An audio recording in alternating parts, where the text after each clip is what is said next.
Chapter 177. Feng Bujue was not worried about being killed in one shot. With 4 contrametals, the first 4 deaths were just a waste of energy. Currently, other than disconnection or forced exit, there were only 2 possibilities for failure in this nightmare mode solo survival scenario. 1. He would be killed for the 5th time after using up all the metals. 2. As the boss said on the broadcast earlier, once the poison takes effect, you will be judged as having failed the scenario. In other words, when the 92nd minute was up, he would have failed the scenario. In any case, no matter what was waiting for Feng Bujue in the first corridor, the worst that could happen was that he would die once. There was no factor that could directly cause him to fail the scenario. Of course, if there was, it would be an unknown failure flag. However, the possibility of this happening was minuscule and illogical. It was like playing Super Mario, and the game description stated that if you fell into a pit or ran out of time, you would die. However, the moment you stepped out of the door, the first question mark appeared, and that question mark actually exploded. Obviously, this had become a different kind of game. Feng Bujue raised both of his hands and took steady steps forward. He turned his body to face the corridor and stood at the door of the first door. After he shouted, there was no response. He was mentally prepared for a bullet to come at him, but to his surprise, there was no one in the corridor in front of him. There was no shooter, no weapon, and the corridor was empty. Perhaps the person who fired the gun was shooting from a very far distance, out of sight, and the gunshot traveled all the way here. Feng Bujue thought to himself, if that was the case, the other party definitely wouldn't be using a one-shot kill pistol because this gun couldn't be effective against targets beyond the user's line of sight. Otherwise, if the person holding the gun casually fired at the sky or an empty corridor, who knew how many people would be shot while lying on the ground? As for what kind of weapon the shooter used, based on the distance, a sniper rifle was the biggest suspect. However, if a person's neck was really hit by a sniper bullet with a caliber of more than 12 millimeters, it definitely wouldn't have the effect of piercing through the neck and causing blood to splatter everywhere. Instead, the entire head should have fallen off. But how could a normal gun reach this kind of range and accuracy? Could it be that the other party had installed a long-range scope on the one-shot kill pistol? Or did the sniper have a super long-range observation skill similar to Eagle Eye?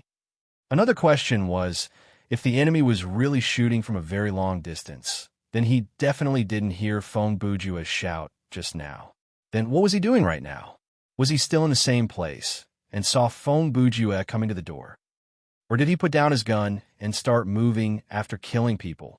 If he did move, then was he coming here now? Or was he heading to the other side of the corridor? If the other party can see me, and he is me, then he should be able to notice that I am not the same Feng Bujue as the one just now. And if the opponent couldn't tell, it's very likely that he would mistakenly think that the first shot didn't work. Then he should have fired a second shot, but he didn't. Could it be that his skill or weapon is on cooldown? Feng Bujue pondered. No, that's not it. He put down his hand and walked through the first door slowly. As he moved forward, he carefully observed the floor, walls, and ceiling of the corridor in front of him, trying to find some clues. Feng Bujue overturned the hypothesis of long-range shooting, although that hypothesis could explain why he only heard the footsteps of a person running away and why there was no sound in the corridor after the gunshot. There was obviously another explanation for the empty corridor. It was a simpler and more reasonable explanation at this stage. It's all just an illusion, Feng Bujue said. The me just now and the gunshot were just the information I got from my vision and hearing. Now, there is no body, no shell, and even the blood on the ground disappeared in a white light. He turned back and looked at the fan-shaped space again. The words all wrong and don't are hinting that this path is wrong and that I should stop moving forward. He touched his chin and said, then if I think about it the other way around, I should ignore this effect and walk down this path, right? He really couldn't find any abnormalities around him. This corridor was the same as the one he had walked through earlier. There were no distinctive features. Every section was the same, and there were no footprints on the floor. He quickly walked back to the fan-shaped area and stopped for about 10 seconds. There was no sign of a flag being triggered.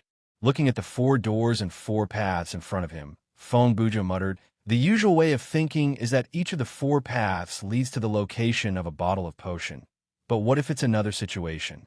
What if only one path is correct and can lead to the location of the 4 bottles of potion, and the other 3 are all dead ends?" He scratched his head. Or, there are 2 paths that lead to the potion, the other 2 are dead ends, or there are 3 paths that are correct and only one of them is a dead end. He moved his gaze back to the first door. The thing that I saw earlier, was it a hint or a distraction? Have I overthought the concept of overlapping time and space? Or, Fong Bujuer raised his head to look at the ceiling. In a scenario with such a monotonous setting and so few hints, what exactly do you expect me to do? Even though Brother Jew's thought process and action had taken up more than 1,000 words since the beginning of the chapter, in reality, he had only spent 2 minutes on it. To simplify it, it was flash to the door, fill in the blanks, walk forward, fill in the blanks, return to the fan-shaped space, and fill in the blanks again. From the moment the plot introduction ended and Fong Bujue gained the ability to move, it had been 17 minutes, and from the time he heard the keyword 92 minutes from the broadcast, it had been 16 minutes. The difference between the two was not that big. No matter which standard was used, this 1 minute was basically negligible. For the time being, if he could divide the time needed to find the 4 bottles of potion equally, then the 92 minutes would be split into 4 segments of 23 minutes.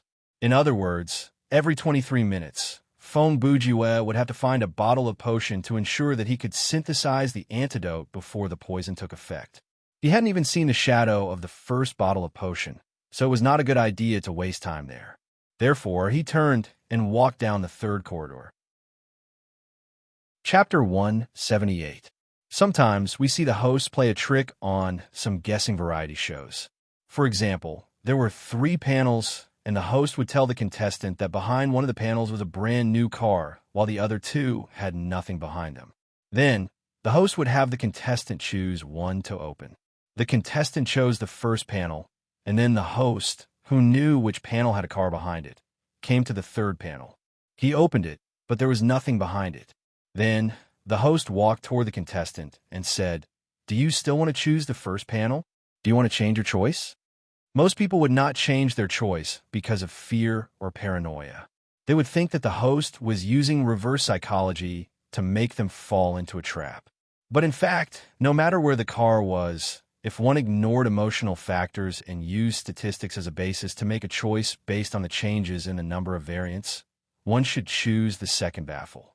Fong Bujue did not enter the first door because he had given it much thought. Be it whether he had seen himself after the overlapping of time and space, or if it was just an illusion, it did not matter whether it was some kind of interference or a hint.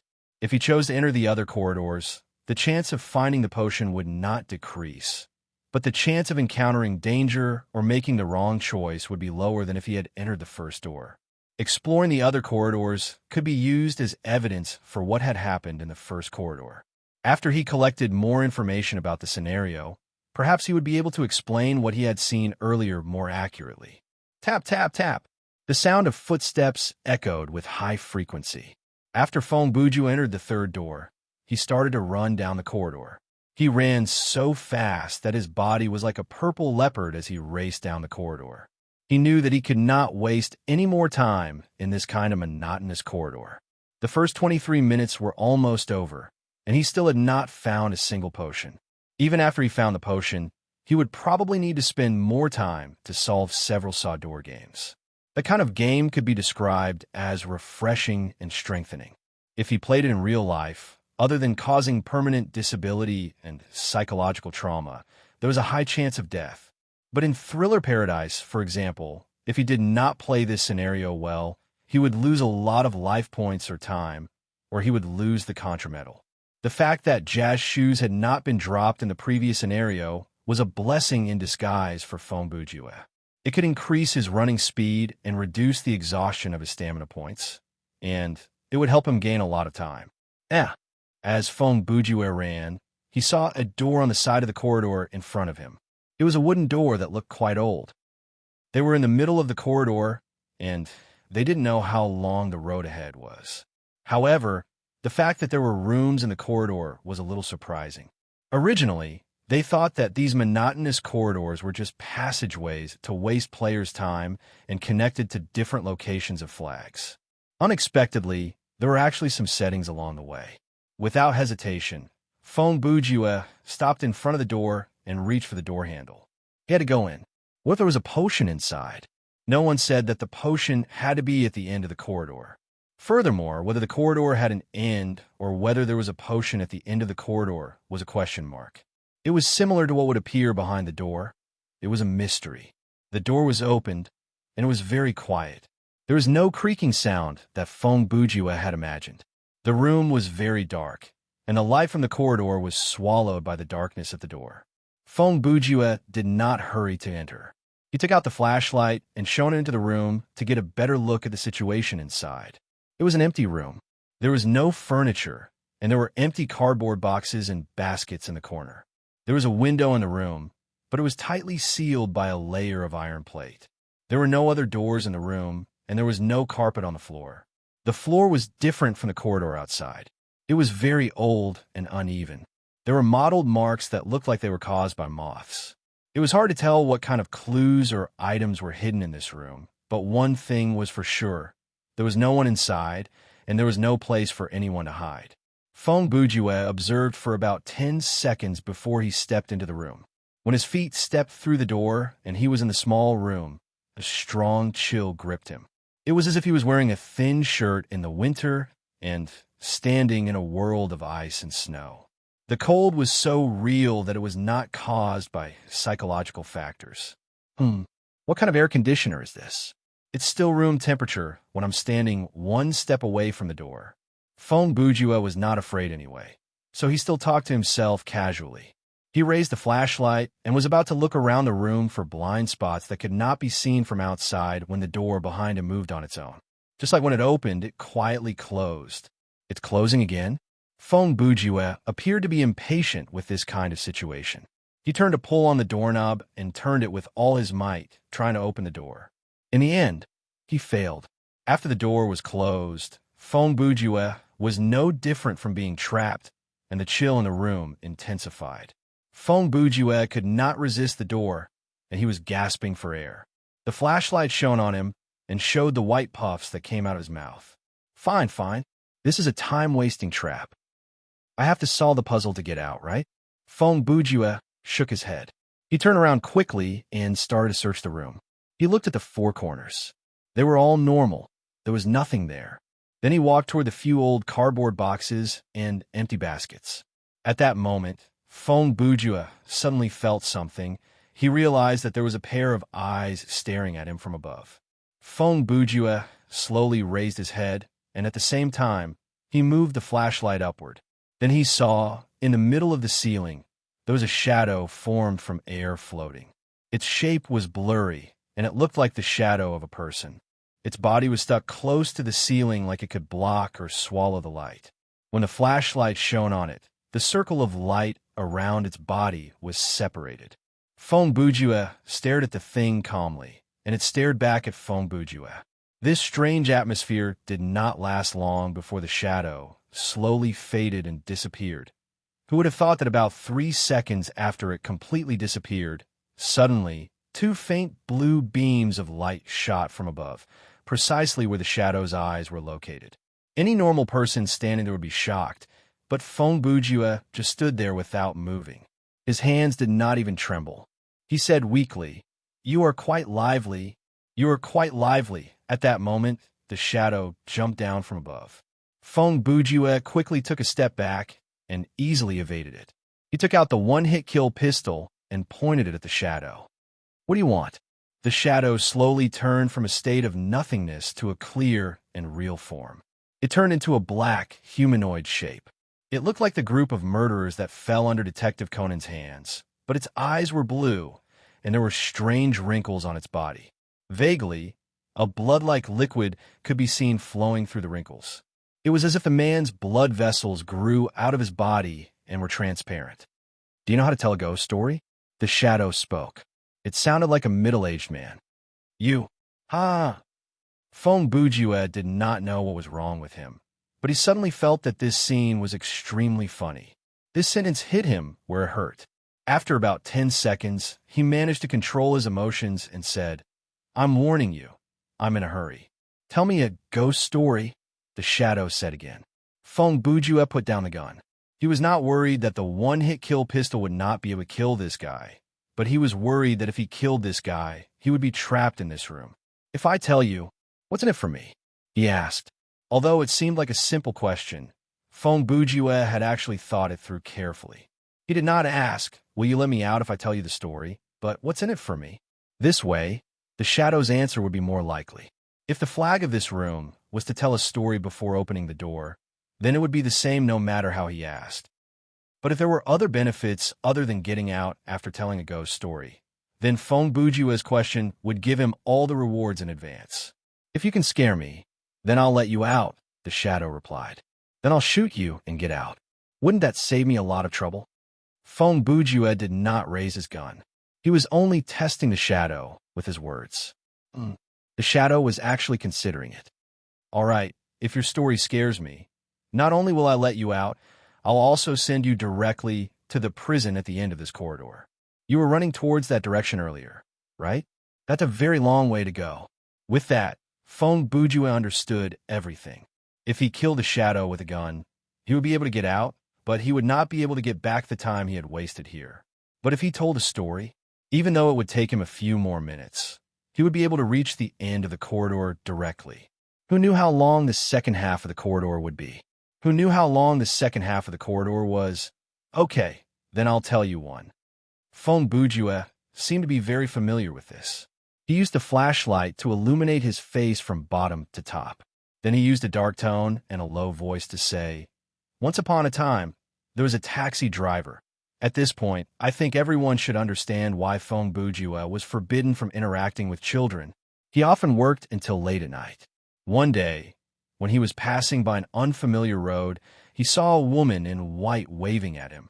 Feng Bujue chose a story that was not too long.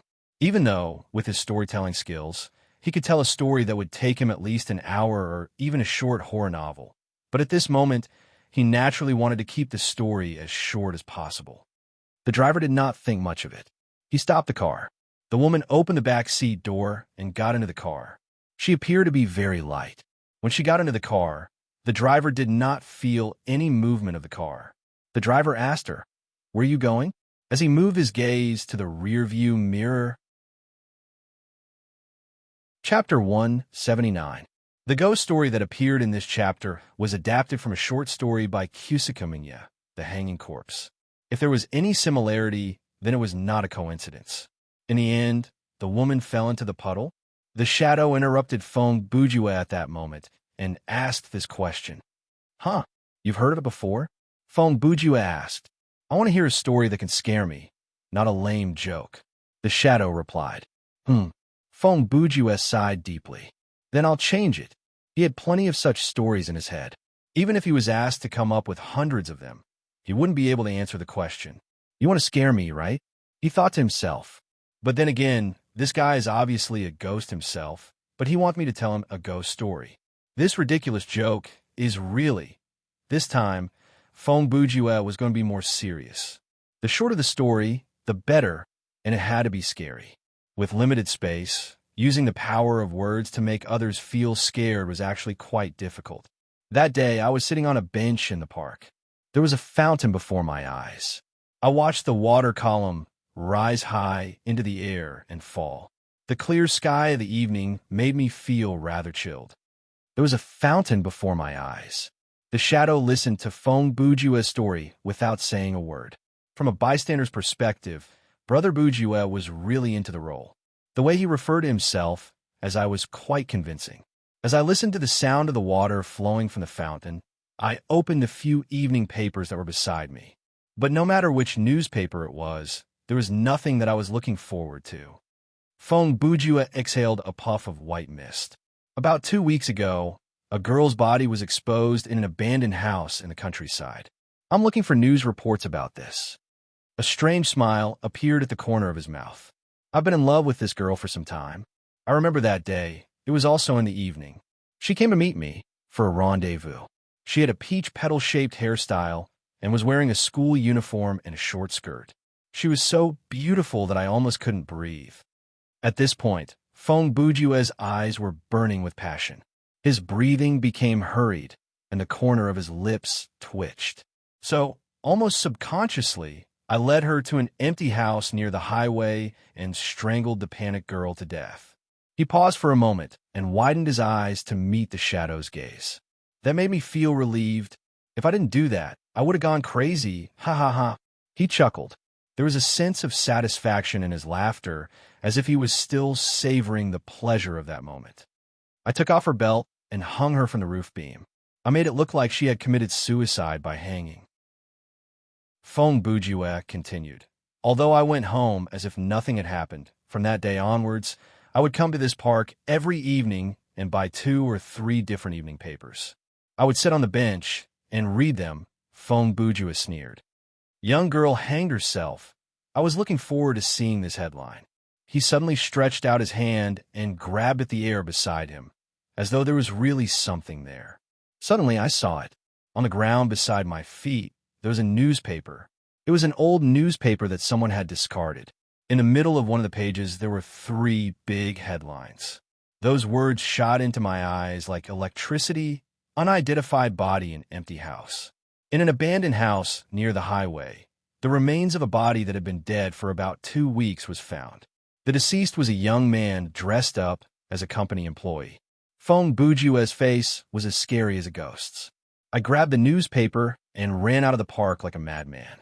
I came to the highway and stood in front of the abandoned house. I looked around frantically to make sure that no one had been to this crime scene before I opened the door and went in. It was dark inside the house. I fumbled around until I found the room where the body was hanging. I lit a match to take a look. Feng Bujue used the flashlight to shine on his face and leaned forward. The belt was hanging from the roof beam, and my body was hanging there. At the same time, from the darkness behind me, I heard the girl's voice. "Oh, you finally come back to find me." Feng Bujue's story came to an abrupt end. His expression changed almost a second later and returned to his usual expression. "How was it?" "Air." The blue light in the shadow's eyes dimmed. "I think the change in you is even scarier than the plot of the story. Cut the crap." Feng Bujue pulled out his gun again. "Since I entered this place, I have wasted 7 to 8 minutes. The total time is now 26 minutes. If you still want me to continue." The latter half of his sentence was, "If you still want to hear more, listen to the gunshot." "Fine, I'll take you to the prison cell." The shadow did not wait for Feng Bujue to finish. He raised a finger. "Don't worry about what you're going to see. It's harmless, so don't try to struggle." The NPC's warning was indeed necessary. If he did not warn Feng Bujue beforehand, Feng Bujue would definitely put up a fierce fight against the situation that was about to happen. The next second, a spot of white light lit up on the shadow's fingertip. The light slowly turned into a ball of light. Then, numerous strange little things swam out from the ball of light. The color and texture of these things were like boiled eggs without shells, but their size and shape are closer to insect larvae, the pale and ugly larvae. Their numbers increased, and they swam in a circle like a whirlpool. Even though they moved in a group, each individual appeared to have their own consciousness. These translucent, soft, milky white creatures chased after each other and consumed each other. It looked chaotic, but in reality, there was an order within the chaos. Feng Bujue felt like he was looking at a drop of water under a microscope, but he did not study it for long before something terrible happened. These things swam over from the air and started a circle around Feng Bujue. They became denser and faster. They started to come into contact with Feng Bujue's body. They wriggled on his body and gathered until they covered his whole body. His eyes, ears, mouth, and nose were all covered. Just as Feng Bujue felt that the situation was getting out of control and suspected that he had been tricked, he suddenly felt the pressure around him loosen, and the chill disappeared. Even though his eyes were closed, he could feel the environment before him brightening up. He opened his eyes and saw. Chapter 180. Feng Bujue was standing in a circular room. The light in the room was soft and bright. In the direction that he was facing, there were 4 iron bars. Behind the doors should be cells, but there was no light at all. It was unknown whether there was someone or something in the cells. In the direction that Fong Bujue was facing, there were also 4 doors. The scene on that side was the same as the fan-shaped area that he saw on the other side of the corridor. He could not help but feel like he had been played. Could it be that, no matter what he chose on the other side, it was essentially the same? These 4 corridors all led to this cell. "Ah, you're here again," a voice said. In front of the 4 prison doors, in the middle of the circular room, there was a desk. The person who spoke was sitting on the chair behind the desk, looking at Fong Bujue. It was a large wooden desk that looked like it was made of high-quality wood. The details of the table were very exquisite. The curve of the table's corners, the polishing of the drawer handles, and the carvings on the edges and corners were just right. They all looked exquisite and luxurious, and had an extraordinary temperament. Such furniture, if it was in real life, was not something that Fong Bujue could afford with his income. The price would probably be more than twice that of a gaming hub. It was important to note that as early as the beginning of the 21st century, pure wood furniture was already a rare commodity. The furniture that civilians could buy was basically made of wood shavings. There were also many that were made of toxic or carcinogenic materials. In any case, businesses still dared to sell them as wooden furniture. In Fong Bujue's era, the oil crisis, environmental pollution, and the transformation of forests into deserts made many goods related to natural resources become luxuries. A desk like the one in front of him was similar to dinosaurs, UFOs, and beautiful women without makeup. They were all things that could only be seen in games. "What do you mean, again?" Fong Bujue looked at the person in front of him. "Also, why can you talk? Why can't I talk?" The person replied. Let me think, because you're a rabbit." Fong Bujue looked at the person's rabbit face and pretended to mumble half a sentence. Then he roared. The person who sat behind the desk talking to Fong Bujue was really a rabbit. To be precise, it was a giant rabbit about the size of a kangaroo. Its body joints were different from a real rabbit. Its appearance was obviously anthropomorphic. It could sit on the chair and use its short hands to grab things. It was wearing a white shirt, a black vest, and even a bow tie, but no pants. "Traveler from another world, you're too rude." On the rabbit's lips, there were 2 curled whiskers and a pair of glasses on its nose. "I am the loyal servant of the great master of time. I am punctual, wise, elegant, handsome." At this point, Brother Rabbit used its short hands to stroke the pair of large ears on its head. "The one who instills fear in the hearts of criminals. Lord Rabbit." Fong Bujue pressed his palm on his forehead and rubbed his face. "Ha! Ha ha! The rabbit has come up with all the good names.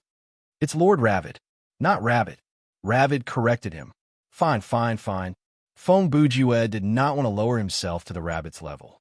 "Lord Rabbit, do you have any medicine? Are you crazy?" The veins on Fong Bujue's forehead were popping. He had mixed emotions of joy and anger. "I'm poisoned. I need 4 bottles of medicine. Do you have any? I do." Rabbit did not wait for him to finish. "Oh." Fong Bujue was about to ask what it would take for the medicine to be given to him. Rabbit added, "But I can't give it to you." "What do you want?" Fong Bujue asked. "I don't have any carrots with me, right?" "Who said anything about carrots?" "I don't have any cabbages either." "Kid, you know when to stop if you wish to experience the feeling of being pulled out of a hat." Fong Bujue continued to use the rabbit stem to test the man's patience. "As long as you can find a large top hat that is large enough to fit you, I will cooperate." Rabbit tried his best to make a serious face and threatened, "If my cousin was here, you would have 2 detonators stuck in your nostrils by now." But no matter how you looked at it, its face was not threatening at all. "Your cousin is Bugs Bunny?" Fong Bujue asked. Rabbit gripped his fists and gritted his teeth. He suddenly screamed, "All dawn!" The shadow with blue eyes and exposed veins suddenly appeared beside Rabbit and replied, "What's wrong?" This appeared at 77 minutes. "He was transported here from your place, right?" Rabbit asked. Aldan replied, "Yes." "Explain to him the use of the corridor," Rabbit said. "Okay." Aldan nodded and then turned to Fong Bujue. When Fong Bujue heard the term 77 minutes, his heart skipped a beat. That's impossible, right? Even though the running and the low temperature would have interfered with my biological clock, according to my calculations, I've been here for at most 30 minutes. What's with 77 minutes? Aldan soon answered Feng Bujua's question. There was no mouth on its face. Its voice came directly from a shadow. Going from the room at the front, through the door, to the other end of the corridor, or the end, will change the time. It raised its hand and pointed at the second door behind Feng Bujue from the left. The second door here is the third door at the front. After entering the third corridor, the time to reach here is 69 minutes, plus the time you spend in the corridor. Feng Bujue asked immediately, what about the other 3 corridors? The second corridor is 46 minutes, plus the time you spend in the corridor, Aldan replied. The first and fourth corridors are the same, 23 minutes, plus the time you spent in the corridor. Something flashed through Feng Bujue's mind. He asked, I've been here earlier? Yes, you've taken away the medicine from me. Ravid looked at his pocket watch.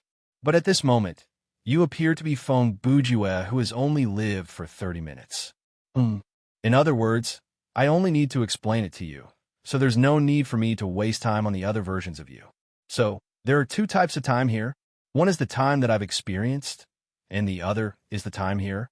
Feng Bujue asked, no matter which timeline you reach 92 minutes, you'll die from the poison, Ravid added. Feng Bujue was silent for a full minute before he asked, what if I return from one of these corridors? From the end of the corridor to the front, no matter which corridor you take, you'll be able to go back 23 minutes according to the current time in this cell, but you'll have to add the time you spend in the corridor, Aldan replied. Now it's 79 minutes inside this cell. Assuming I need 15 minutes to run down one of the corridors, then if I run back to the front, it'll be 71 minutes? Feng Bujue asked.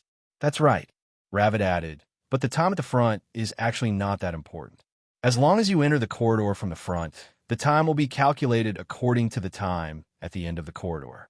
For example, if you reach the front room at the 90th minute, there's no need to panic. You only need to rush into the first corridor, and then your time will be the same as the time in the cell at the 23rd minute. Of course, if you turn back before completing the corridor, then the time will be calculated from the moment you leave the front room and will be added to the time you spent in the corridor. Such a crazy setting was thought up by a rabbit like you. Feng Bujue asked. Ravid slammed the table. I'm warning you, Mr. Feng Bujue of 32 minutes. You're wasting your time. After Feng Bujue heard the rules, he understood that according to the time on the map, he would not die. After running a few rounds, he would reach 23, 46, or 69, and that would include the time that he had spent running. The key was the time that he had experienced. With this time as the standard, the failure condition would not change. He would still be poisoned at the 92nd minute. Ravid did not finish. Obviously, Aldan and I are helping you, or else we wouldn't have told you this. He reached his hand under the table and pressed a switch. At the same time, he said, the person who designed this game is him. At that moment, one of the 4 cells behind Ravid came on. In the pitch-black cell, a white cone of light shone down from above, illuminating the scene in the room. The floor of the cell was made of cement, and so were the 3 walls and the ceiling. Through the iron bars, one could see that in the middle of the cell there was a stool. On the stool sat a small puppet, a puppet wearing a suit and a red bow tie. The puppet's face was in the shape of the Chinese character Shun. It was pale and gloomy, and its black hair was wrapped around its head. He used his pair of red and black eyes to glare at the 3 people outside the cell door, or rather, 1 man, 1 rabbit, and 1 monster. Feng Bujue pulled out his gun and walked over. Through the bars, he pointed the gun at the puppet that often appeared and saw, and said in a serious tone, "Give me a reason not to kill you." A low and hoarse voice came from the puppet's stomach like it was being recorded, but its mouth was also moving. Even if you pull the trigger, you can't really kill me, and doing so will not help you with the game you're playing. It turned its head towards Lebit's direction. Besides, even if I become a prisoner, you don't have the right to punish me. Am I right, Rabbit? Chapter 181.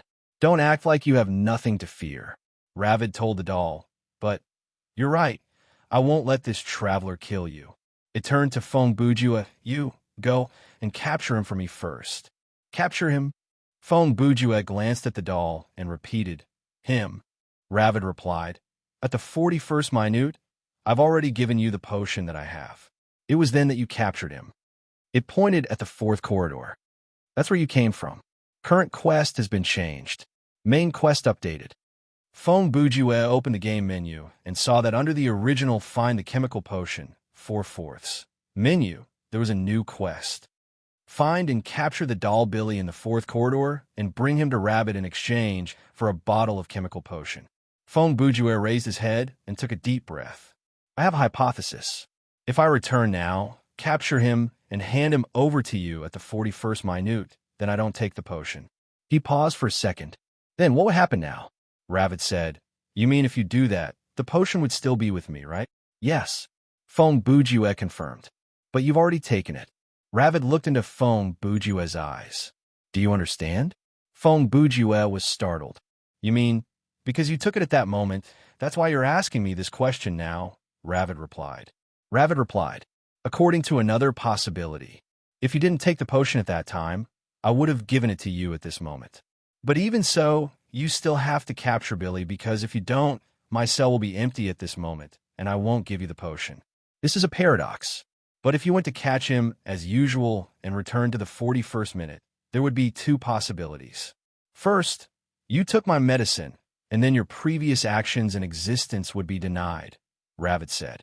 But if you didn't take it, Fong Bujue added, the me who is discussing this with you will be denied as well. Ravid raised his hand. Think about it. If you choose the wrong path and cause a time paradox, the game will fail. Fong Bujue sighed. He turned to look at the doll. I really want to talk to you about life. Huh? Billy chuckled darkly. How do you know we haven't? Fong Bujue walked back and forth between the 4 corridors. Did I bring him back from the 4th corridor? He asked. Other than the potion you have, where are the other 3 potions? Ravid replied. The one that I have is actually Aldan's.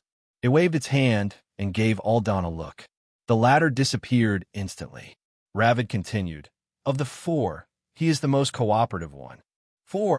Fong Bujue's eyes moved to the 4 cells. Ravid knew what Fong Bujue wanted to ask, so it answered directly. There should be 4 prisoners inside these cells. The previous guard here, Samontier, I believe you've heard of him before. He thought that he was also a prisoner, so one day, he opened the 4 doors and let the prisoners out. He then defected. It sat back down on the chair and turned off the light in Billy's cell. When the light went off, the doll seemed to have entered another space, completely isolated from this place. So, the master sent me to take over this place. Ravid continued. Aldan is more cooperative. He just likes to stay in dark and secluded places and occasionally listens to ghost stories.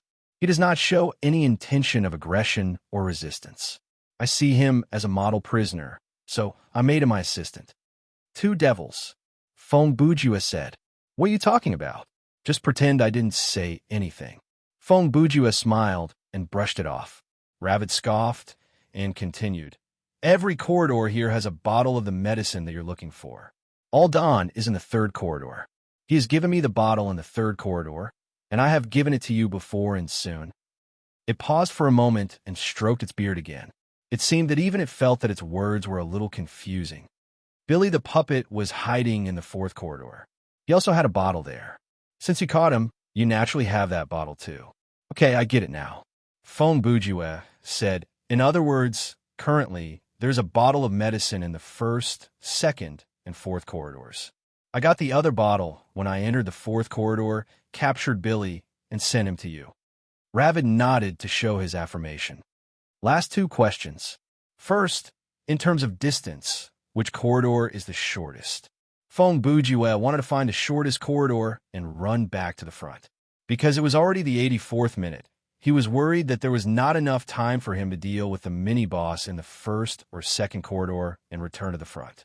He planned to go back first and enter the 4th corridor from the front. That way, he would have time to stop and do something when he passed through the corridor.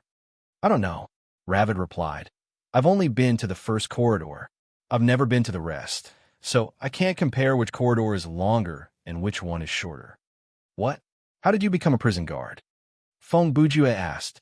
If I could enter and leave as I please, I would have captured all the prisoners myself. Why would I need you to do it for me? Ravid replied matter-of-factly. Then what about the guy hiding in the first corridor? You've captured him? Feng Bujue raised his head and looked at the 4 dark cells behind Ravid. Which one is he in? What about the medicine on him? I only said, I've been to the first corridor. I didn't say I've captured him, Ravid replied. Ravid replied, that guy is rather special. I personally suggest that you go to that corridor last. F*CK. Feng Bujue grumbled and turned to leave. Hey, don't you have 2 questions? What about the second one? Ravid asked. Feng Bujue ran to the second corridor and shouted without turning back. The second question is, why don't you go and capture them yourself? His shadow soon disappeared down the corridor. At that moment, the time that Feng Bujue had experienced, based on his mental calculation, was close to 40 minutes. Chapter 182. I haven't even used the contrametal yet, but I've already spent 40 minutes in my personal time. Based on what the rabbit said, I'll return to the prison at the 41st minute of the map and hand the puppet over to it. In other words, when I reach the front, enter the 4th corridor, capture the marionette, and reach the end, it will take me a total of 18 minutes. This was the first time that Feng Bujue had calculated so many things at the same time in a scenario. Furthermore, he was physically exhausted, so it was certain that he would need to run nonstop. If I do not deal with a mini-boss during this turn back, when I reach the end again, I will not have enough time. Actually, when he rushed into the corridor, he had already given up on the plan of running back through the corridor. The problem now is, I came from the prison at the 85th minute of the map, so I need to deal with the mini-boss in this corridor within 7 minutes. With that in mind, he picked up his pace. As long as I can do that and make sure that I don't take more than 23 minutes to finish the corridor, I won't fail due to the map's time. Just as he thought about that, a door appeared on the road ahead. A door to a room appeared on the wall of the second corridor. However, this door was very different from the old wooden door in the 3rd corridor where Aldan was in the small room. This door was like the door of a warehouse used to store biological weapons. The door frame was made from metal, and it was shiny and reflective. The door was like a thick metallic wall. There was no handle on the door, only a circular valve. This reminded Feng Bujue of a Saw scenario that he had played before. The room that looked like a freezer also had a large and sturdy metallic door. Don't tell me this is a repeat of the same trick. Feng Bujue thought, but his hands did not stop moving. He did not hesitate or retreat. At that moment, Feng Bujue had a feeling that the mini-boss behind this door needed to be killed. Earlier, in the prison at the end of the 80th minute, there was only one mini-boss trapped inside the 4 cells, and that was Billy the puppet.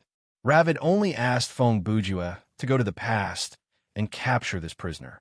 Regarding the mini-boss in the 1st corridor, Ravid had told him to come into contact with it last. This could be related to the scene that he had seen at the front. In terms of personal time, Feng Bujue might have reached the end of the corridor for the last time before he went to the 1st corridor and did not return to the prison after that. Therefore, Feng Bujue decided to put that aside for now. From the looks of it, the prisoner in the 2nd corridor was most likely going to be killed. Based on that, Feng Bujue would return to the front and go to the 4th corridor to capture the puppet. When he reached the last cell, he would have 3 potions, a puppet, and the news of the death of the prisoner in the 2nd corridor. Therefore, Ravid did not comment on the fact that the prisoner was not in the cell. Based on this development, Feng Bujue, who was at the end of the cell at the 41st minute, should have a personal time of 40 plus 18. Including the time he took to pass the 2nd corridor, he should have a personal time of more than 70 minutes. The last 20 minutes was just enough for him to enter the 1st corridor from end. If there was no time paradox, it would trigger the earlier scene. Why? He would not know until the time came. Hiss. Feng Bujue bent his back, bent his knees, and exerted force on his arms. Only then did he manage to move the valve slightly. But as long as he could move it, the rest was not that difficult. He turned the valve anti-clockwise 3 to 4 times.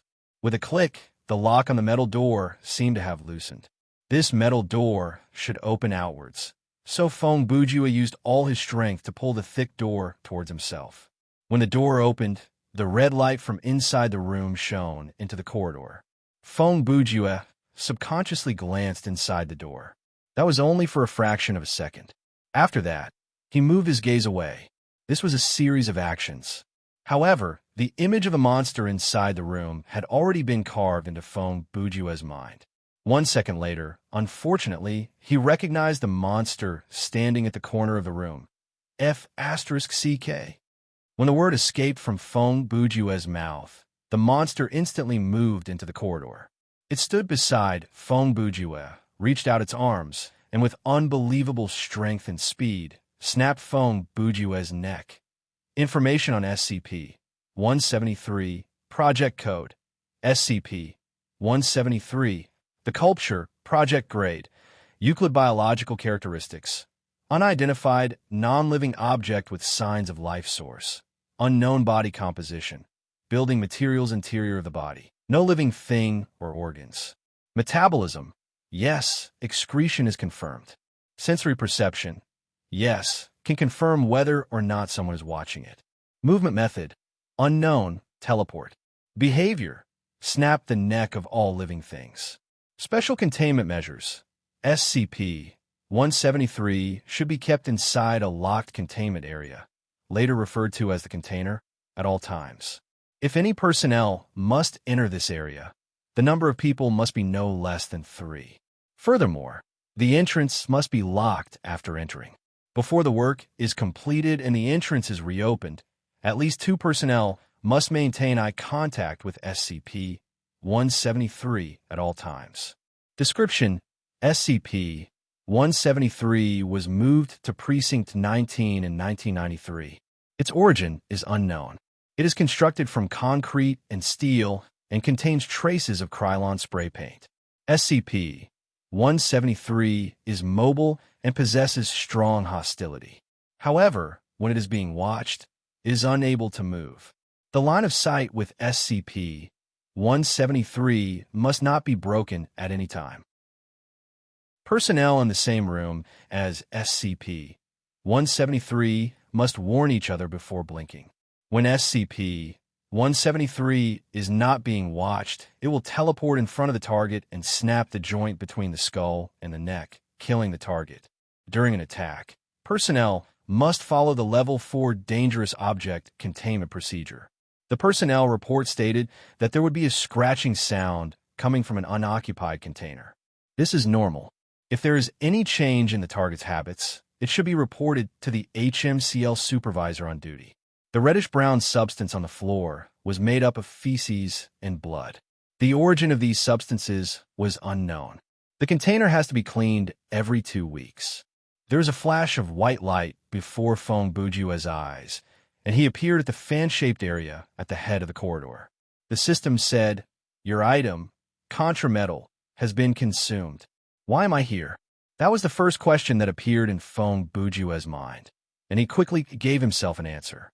So, after death, I will appear at the starting point of the current space-time zone, he thought. Whichever corridor I die in, I will appear at the head of that corridor, and I will be inside the door of that corridor. He thought back to his earlier self who was shot. If I step out and die inside the fan-shaped area, I should be revived at the dead end at the start of the scenario. When he was thinking, his eyes were looking at the fan-shaped room that was 1 door away from him. At the same time, a strange buzzing sound came from behind him, followed by the sound of stone scratching wood. A bad feeling overwhelmed him, but when Feng Bujue realized the problem, it was already too late. He had just turned around when he was greeted by a pair of stone arms, and he was strangled for the second time. Your item, contrametal, has been consumed. Earlier, he had been wondering how to use the 4 metals, but now he had given up 2 of them. Feng Bujue was quite familiar with SCP-173's specialty. Therefore, when he was strangled for the second time and revived on the spot, he immediately widened his eyes to stare at the curious monster before him. The surface of SCP-173's body was like plaster. It had a dirty white body, and its proportionately large head was printed with a red, black, and green logo. It was more than 2 meters tall. Compared to its extraordinarily long torso, its legs were shorter, and its arms were even shorter. However, as a monster that could blink and kill without a second attack, the length of its limbs did not mean that it could not fight. In fact, it was a monster that could kill its enemies instantly, especially humans. The 2 strangles that Fong Bujue encountered earlier were the best proof of that. The basic point of dealing with SCP-173 was to continuously observe it. Under the observation of a living being, SCP-173 was unable to move, but as long as there was a slight gap, such as a blink of an eye, SCP-173 would instantly teleport over and kill the target. Fong Bujue did not want to be killed a third time. He did not have the strength to slash from the southern Heavenly Gate to the eastern Penglai Road with a watermelon knife without blinking for 3 days and 3 nights. He also did not think that SCP-173 could communicate with him. Therefore, in the next second, the sound of the one-hit kill pistol rang out. SCP-173's body was hit by this small pistol bullet, and it actually exploded. Fong Bujue had never thought about what would happen if SCP-173 was killed, but at this moment he saw one of the possibilities with his own eyes. The white concrete body fell apart, and several fist-sized fragments hit Fong Bujue, but this injury was not fatal.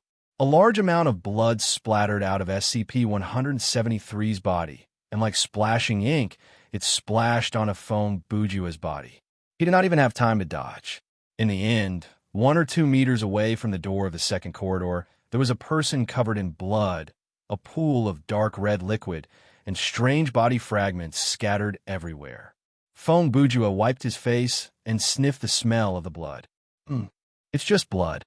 Actually, he was only comforting himself because he was worried that the blood was mixed with feces or something like that. Among the body fragments on the floor, there was a spot that was glowing. It was like the blinking spots of items that fell on the floor in RPG games. Fong Bujue naturally would not ignore such an obvious hint. He walked over and touched it, and the light turned into an item. At the same time, the system notification rang in his ears. Main mission progress updated. Looking for chemical agent 1/4. Chapter 183. Fong Bujue was thankful that the potion was on SCP-173. If he did not get the potion after killing this mini-boss, it would mean that he would have to search the room in the middle of the second corridor again. Thankfully, that was not a problem. He had not only obtained the mission item, his death had saved him the time he needed to traverse the corridor. In that case, the expenditure of those 2 contrametals was more than worth it. After Fong Bujue obtained the potion, he did not hurry to leave. He squatted down and started to search among the pieces of the dead body to see if there were any other rewards. After all, his hands and body were already covered in blood, so he did not mind being stained a little more. Furthermore, he was not one to mind being dirty. It had to be said that this was one of his strengths. All this while Fong Bujue had been able to calmly look at and even deal with things that a normal person would find unbearable. For example, dead bodies that had been left there for 3 days and had already been laid eggs by flies or skunk nests in old trash. Those were all within his tolerance limit. In reality, whenever he came across a new disgusting substance, Fong Bujue's tolerance limit would expand. To put it more bluntly, he had discovered a new limit, but to put it more bluntly, he had reached a new lower limit. Searching the body did not take too long. 1 minute was enough to confirm that there was nothing on the boss other than the mission item. As Fong Bujue read the description of the item, he stood up and walked into the fan-shaped area. Name: unknown chemical potion. B. Type: plot item quality. Normal function. One of the ingredients to synthesize an antidote. Can be taken out of the scenario. No remark. Cannot be stacked with similar items. This is strange. When Fong Bujue saw the remark, he was reminded of a problem. In his inventory, 7 slots were taken up. The items inside were Mario's wrench, flashlight, stool of the 18 bronze statues. Number 5, SCP 500, 1920, anti-gravity gun, Contrametal X2, and one-shot kill pistol. Adding this unknown chemical potion, B, he had 810 inventory points. According to the note, the 3 bottles of potions A, C, and D should each occupy an inventory. Other than the pocket, when Feng Bujue obtained the last potion, his inventory should have been full. However, he did not need to place the last potion into his inventory because after he obtained all 4 potions, he could combine them into one, and there would be no awkwardness of running out of inventory space. Even though this could be a coincidence, combined with the fact that Billy had mentioned SCP-500 on the radio at the start of the scenario, Feng Bujue was more willing to believe that the designer of this game had a good understanding of his situation.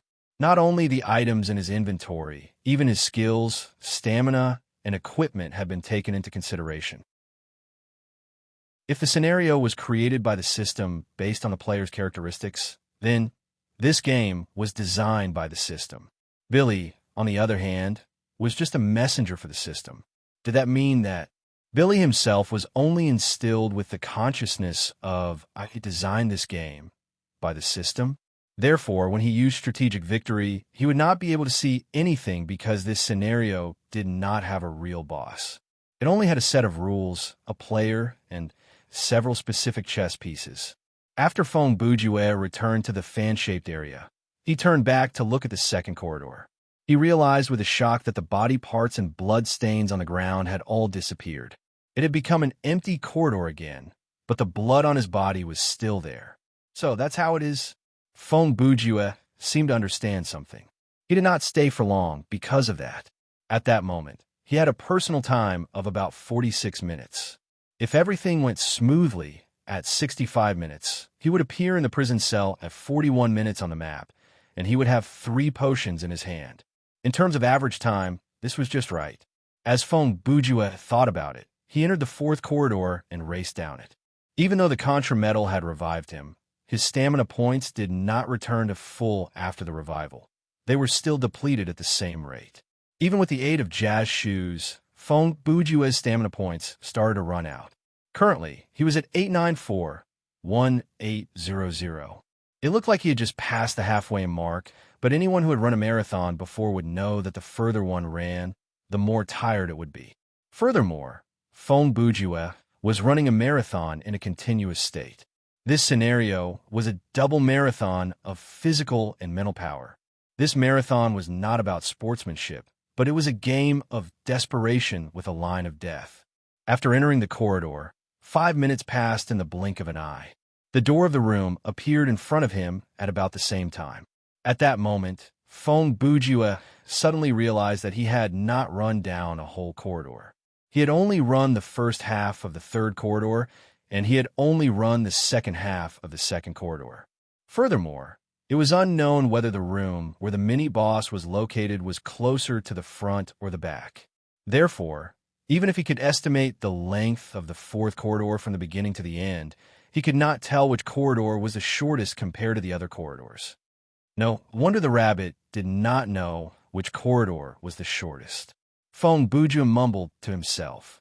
1 is because it has only been to the 1st corridor, and 2 is because I, who appeared at the 41st minute, even though I've already run through 3 corridors, I still have no idea how long it is.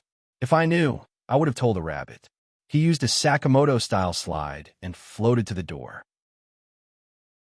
He reached out to grab the doorknob and pushed the door open. This was a rusted iron door. It was quite reminiscent of a Saw movie. The room felt like a dark dungeon. After the door opened, there was the sound of gears and axles moving. It meant that some mechanism had been triggered. Feng Bujue did not plan to leave himself an escape route. He knew that using things to block the door was probably going to be pointless. There was nothing in his inventory that could block the door. The flashlight and stool might be crushed, and the wrench, if it broke, then the loss would be... Click! The light came on, and it lit up the whole room. Above the dungeon, there was an iron cage hanging from a chain. Billy the puppet was inside the cage. His pair of red and black eyes were looking down at Fong Bujue through the iron bars. The low and hoarse voice came from the puppet. "Hello, Fong Bujue. I want to play a game with you." Chapter 184. You once escaped from me in one piece, but that does not mean that you are that smart. You are passionate about the objective truth, but can you accurately predict the thoughts of others? Many people have participated in my game. These self-destructive people have no respect for life. And you, what is the difference between you and them? When he heard that, Fong Bujue felt like the man was hinting at something else, and what the man said next confirmed his suspicion. When the shadow of the unknown lingers in one's mind, most people will feel helpless and afraid, and that will lead to anger and hysteria. All of this originated from their attachment to life. You, on the other hand, don't confide in anyone or ask for help. You just live indifferently and lead a boring life, as usual. You don't show the instinctive, strong will to live of a human being. Your actions show that you have no appreciation for being alive, and that is a defiance of the law of survival. Even a trapped beast knows how to fight, but you are so relaxed like you have already given up. I hate ungrateful people. You think you can escape from judgment because you are fearless? Fong Bujue listened to the man's description, and, at the same time, he was reminded. The last virtual character who saw through his mental illness was X, 23, but this puppet Billy had interacted with him even earlier. And in that scenario, Billy had already shown a certain level of superpower. Even though the shadow in the brain could be explained as a result of the gaming hub's detection or information obtained by the system after the neural connection, these words being said in front of him would still cause a certain amount of psychological pressure. Billy continued, "Death is always a surprise party, unless your heart is dead. But from how I see it, your heart is as fresh as any normal person's, and your mind is far more active than theirs. You have the same emotions as other people, but you do not care about whether you will die in the next second. Now, let's see if you can maintain this attitude until the end. Now, you have to pay the price." Under Fong Bujue's feet, there was the sound of heavy machinery starting to operate. The metal floor of the hidden room started to part, and with the entrance as the central axis, it split into two. The floor started to move towards both sides of the room, but it wasn't fast enough for Fong Bujue to jump to the side. Below the floor was a pool filled with water. The depth of the pool was about the same as the height of the room, about 7 to 8 meters. It was enough to drown Fong Bujue, who did not know how to swim. It's not water in this pool, it's gasoline. Soon, you will lose your footing. As a person who doesn't know how to swim, you need enough courage to fight against your survival instinct and find the potion hidden at the bottom of the pool. The puppet paused for a moment before going into some details. When the floor of the room completely recedes into the walls on both sides, the water level of the gasoline will begin to drop. At the same time, the floor will close again toward the middle. When the water level drops to half of its original level, it stops, and at that moment, the floor closes over your head forever. Even if you enter this room again, you won't hit. At this point, there was a splash, and Fong Bujue had already jumped into the pool of gasoline. It was true that he did not know how to swim, but he could hold his breath.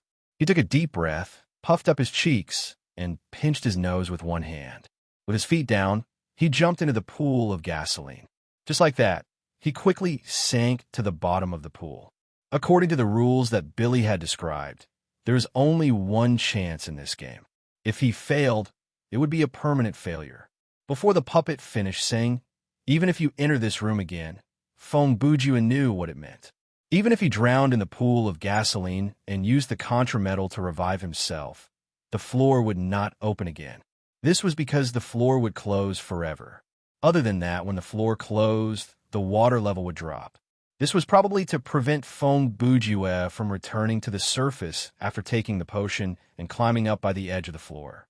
To put it simply, this game was basically for a person who did not know how to swim to find an item at the bottom of the pool of gasoline that was gradually being blocked by the light. If he drowned before he found the item, it would be a failure.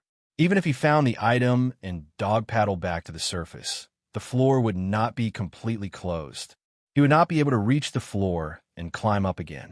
Based on the information that he knew, the normal way to pass the game was to jump into the pool of gasoline, find the potion, and put it in his bag.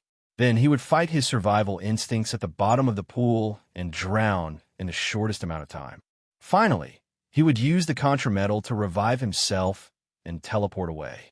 Actually, for someone who was good at swimming, it was not difficult to find the potion. There was air in the space between the floor and the pool. As long as he was patient and used his energy wisely, even after the floor was completely closed, he could keep going back and forth between the surface and the bottom to find the potion. After all, there was a limited area at the bottom of the pool. When the water level dropped to half, it would only be 3 to 4 meters deep. At most, he would need to go back and forth a dozen times to search the bottom. Of course, there were 2 things to pay attention to. First, he had to close his eyes. Second, he could not let the gasoline get into his lungs. The first point was common knowledge. Gasoline would cause burns to the mucous membranes. If it was just a drop or 2, he could immediately rinse it with water and wait for it to evaporate. However, if he opened his eyes angrily in the pool of gasoline, it was definitely an act of self-harm. Besides, after the floor was closed, there would be no light in the space below. Even if he opened his eyes, it would be pitch black. The second point was very disadvantageous for Fong Bujue, who did not know how to swim. For the time being, he could struggle to return to the surface of the gasoline, which had less buoyancy than water. However, a person who had not learned how to use movements to coordinate exhalation would easily choke on water in this situation. If the gasoline really entered his lungs, then he could only wait for the pain of drowning. Fong Bujue also knew about this situation. As he listened to the rules, he was already thinking of countermeasures. When the floor began to move, Fong Bujue had already turned his attention to the bottom of the pool. The light that shone on the bottom of the gasoline pool was a small gap at first, and then it became wider and wider. Because the light was in the middle of the ceiling, the entire bottom of the pool was illuminated before the floor was fully opened. But, looking from above, there seemed to be nothing at the bottom. Fong Bujue was sure of this, so he decisively jumped down. The angle and direction he entered the water was based on his deduction of the potion's location. The potion was in the shadow of the iron cage. Chapter 185. The only place at the bottom of the pool that wasn't illuminated by the light was directly below the iron cage that held the puppet. Because the iron cage was hanging near the ceiling, it cast a rather large shadow. However, when it reached the bottom of the pool, the shadow was only medium size. After Fong Bujue had determined the approximate location and jumped in, the first thing he felt was the relatively low temperature of the water, causing his spine to instinctively twitch. Then, there was the gurgling sound of gasoline being poured into his ears and a sense of discomfort. He pinched his nose and closed his mouth tightly, so he didn't have to worry about his mouth and respiratory system being damaged for the time being. However, even though he closed his eyes tightly, he still felt a burning sensation in the gaps between his eyelids. There were only 2 things he had to do. The first was something that had to be completed, and it had a certain degree of difficulty, which was to find the potion. The second was to abandon his survival instincts and quickly drown himself before he found the potion. If he couldn't complete the first task, he would never be able to obtain the potion again. Therefore, he couldn't afford to make any mistakes while holding his breath at the bottom of the pool for a minute. Soon, Fong Bujue sank to the bottom. He jumped in a standing position, but during the process of sinking, his body's center of gravity caused his head to slowly tilt forward, so he almost touched the bottom of the pool in an ORZ position. Fortunately, he still had one hand to support himself. Otherwise, his knees and face would have been on the ground. Main mission progress updated. Find chemical potion 2/4. Just as his hand touched the bottom of the pool, Fong Bujue heard the system notification, and the potion bottle appeared in his hand. This time, he obtained unknown chemical potion. What's going on? Did I get lucky? Fong Bujue was surprised. With my luck, I actually managed to slap the flag point where the item was when I sank to the bottom of the pool. At the same time, in the iron cage at the top of the room. Billy's face tilted slightly downward, and there seemed to be a flash of light in his eyes. Whoosh! Then there was the sound of gasoline splashing everywhere. A human figure with a faint red glow leaped out of the gasoline before the floorboards closed again. Fong Bujue activated the bodybuilding technique and bounced up with pure brute force at the bottom of the pool. He easily broke through the resistance of the liquid and jumped into the air. The height he reached was just enough for him to grab the iron cage the puppet was in. Fong Bujue used both of his hands to quickly climb up to the side of the iron cage. He squatted down, and the tips of his feet were fixed between the gaps of the iron bars of the cage. From the looks of it now, I can save a medal and the time to run back from the end of the corridor, Fong Bujue said as he smoothed his hair back and wiped his face. He opened his eyes. His eyes were bloodshot, and his gaze was terrifying. He tilted his head to the left and right to let some of the gasoline flow out of his ears and said, "Brother, how do you open this cage?" Actually, this was not a question because when Fong Bujue asked, he took out the wrench from his inventory. However, he did not dare use it to smash it. If there was a spark, he would be covered in gasoline.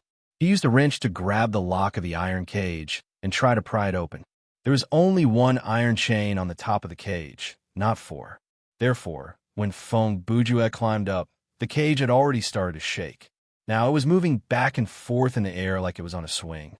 Even in this situation, Fong Bujue still managed to pry open the lock of the iron cage. He reached into the cage and pulled Billy out as if he was pulling out a piece of trash. Throughout the whole process, the puppet did not resist at all. It gave the impression that Billy's fighting ability was equal to a puppet. It was obvious that Billy was neither a mechanical beast nor a combat puppet. He did not even have a nose that could lengthen. The most he could do was shoot videos and pedal tricycle. Perhaps he had the ability to create secret rooms of death, but things like beating people up was probably not within his capabilities. This is so easy. After Fong Bujue grabbed the puppet, he thought that he would get some kind of system notification, but there was none. He tried to put the puppet into his inventory, but the system said, "Storage failed. You have not gained full control over this life form," or "This life form is not allowed to enter your inventory." Since he was holding a puppet that could resist at any moment, Fong Bujue waited until the floor was completely closed before he jumped down. By then, the swaying of the iron cage had slowed down, so when Fong Bujue landed, it was quite stable. The body enhancement spell earlier was only an instantaneous activation. After grabbing the iron cage, Fong Bujue deactivated it, so he did not lose that many life points. However, the effects of the gasoline had not yet disappeared. At this time, he only felt a burning pain in his eyes, and his nostrils were filled with the smell of gasoline. Not only was his entire body soaked in gasoline, but his blood-stained and wet clothes were sticking to his body, which also made him feel quite uncomfortable. However, Fong Bujue, I have mentioned this many times, he is a person with great endurance. This level of discomfort was nothing. He rushed out the door like nothing had happened. Holding the puppet in one arm, he raced down the corridor. This game of retrieving the medicine from the bottom of the pool of gasoline took less time than expected. Be it the search for the medicine or the capture of Billy, they were surprisingly smooth. However, the latter half of the fourth corridor was quite long. He ran for a full 10 minutes before he finished. But this proved what Ravid, who had been waiting for 80 minutes, said. Fong Bujue did spend 18 minutes to reach the cell at the end of the corridor from the fourth corridor. "Hey, I caught the prisoner for you. Give me the thing." Fong Bujue ran out of the corridor and yelled as he ran toward Ravid. Ravid sat behind the large table. He lifted his eyes to look at Chungu and then at Billy. "Oh, traveler from another dimension, you've captured Billy." "Haha." Ravid laughed. "That's great. Stop wasting time. Give me the puppet, and I'll give you the item." Fong Bujue said as he pressed Billy onto the table. "Although I don't know why you brought me the person I wanted, but..." Ravid shrugged as he touched his mustache. He took out a bottle of medicine from the drawer and handed it to Fong Bujue. "Since you've already caught him, then we'll do as you say. Give me the item." "How did you know I wanted the medicine?" When Fong Bujue asked that question, He snatched the quest item and shoved it into his inventory with lightning speed. At the same time, he took out the one-shot kill pistol. You're the one who asked me for it." Rabbit's expression changed, and he stuttered as he replied. "Asked you what you wanted? I didn't mention the term potion. I said thing." Fong Bujue's lips curled up into a cold smile, and he aimed at Rabbit's rabbit face. Chapter 186. Current mission completed. Main mission updated. When Fong Bujue received the third bottle of medicine, the game menu stated, "Find and capture Billy in the fourth corridor and bring him to Rabbit in exchange for a bottle of chemical medicine." He had already put a tick on it. The other quest, "Find the chemical medicine, 3 quarters," was refreshed. Fong Bujue's shot was like killing a donkey after it had outlived its usefulness. Rabbit's head was hit by the bullet, and it exploded like a watermelon. Blood splattered everywhere, dyeing the table, the floor, the wall, and of course Fong Bujue, who was close to him, was also dyed red. Rabbit's body, that was the size of a kangaroo, fell backward. It knocked over the chair and landed heavily on the ground. Its curled rabbit legs were still twitching. The time now is... Fong Bujue had lost count of how many times he had wiped away the stain on his face. 65 minutes. His eyes moved to the table. Billy the puppet had disappeared. "But you don't seem to be able to continue this act." Fong Bujue laughed. The light in the first cell came on its own, and Billy appeared. He was still sitting on the chair. The light from above shone on his eerie face. "Did I make a mistake somewhere? Is it because of this one mistake from Rabbit?" "There are too many mistakes," Fong Bujue replied. "That was just my final test to confirm my suspicions." He placed the gun on the table, put his hands in his pockets, and walked slowly to the cell door. "About when I started to suspect, it should be from the beginning." "Humph. Even if you've seen through my plan, don't you think you're exaggerating a bit?" Billy said. "You don't believe me? Do you not believe me, or do you not want to believe me?" Fong Bujue's tone was provocative. "After all, I still have 27 minutes before the poison kicks in. I have plenty of time to explain it to you." He walked to the side and picked up the chair next to Rabbit's body. He dragged it to the cell door and sat down across from Billy. He cleared his throat and said, "I will not repeat your opening speech in full. In any case, I believe that is a speech that you have carefully crafted. It is filled with traps and lies, and it is targeted at me personally. Just as you said later, you can indeed accurately predict people's minds. At the very least, you know how to guide the direction and process of my reasoning." He smiled. "But there is something that you shouldn't have said. You will meet some people and witness some things. What you see and hear might change your actions and interfere with your judgment." "That statement is just..." Billy wanted to interrupt. However, Fong Bujue interrupted him and continued, "Is just to make use of my reverse psychology to make me doubt that what I see is an illusion and what I hear is a lie." He paused for a second. "But you and I both know that is the truth. Your entire opening statement, at least from your point of view, was the truth. You will not lie to the players when the rules are first announced. I believe that is a kind of pride, a kind of persistence." He opened his arms and pointed at Rabbit's body. "Even when there is a need to lie, you try your best not to say it yourself. Most of the time, you will remain silent or say something ambiguous. And those deceptions will be done by a rabbit and..." Fong Bujue imagined all dawn. "And a monster that I have no idea what kind of monster it is." Out of habit, Fong Bujue used his index and middle fingers to rub his forehead and touch his nose. There is no second timeline. The 4 corridors that lead to 23, 46, and 69, and the change of time that goes forward and backward. That is all a smokescreen. He moved his face forward and tapped one of his temples with his finger. "You took advantage of my habit of solving mysteries and used a set of false rules to guide my thinking and actions. You are indeed not bad. You must have thought through my analysis. The existence of the rooms, the distribution of the potions, the length of the corridors, the time needed to cross the corridors, and so on. You know very well what information you should and should not give me. Based on your guidance, there is actually only one route that I can take." Fong Bujue raised a finger. In the fan-shaped room at the front, the performance in the first corridor was very successful. That had confused me for a long time. You also know that based on my thinking after seeing that, I would have chosen to explore the other corridors first. But then 2, 3, 4, his finger changed. No matter which route I take, it will be the same. All you need to do is adapt to the situation when you come up with the rules. No matter where I enter, you will arrange for me to run into Aldan first.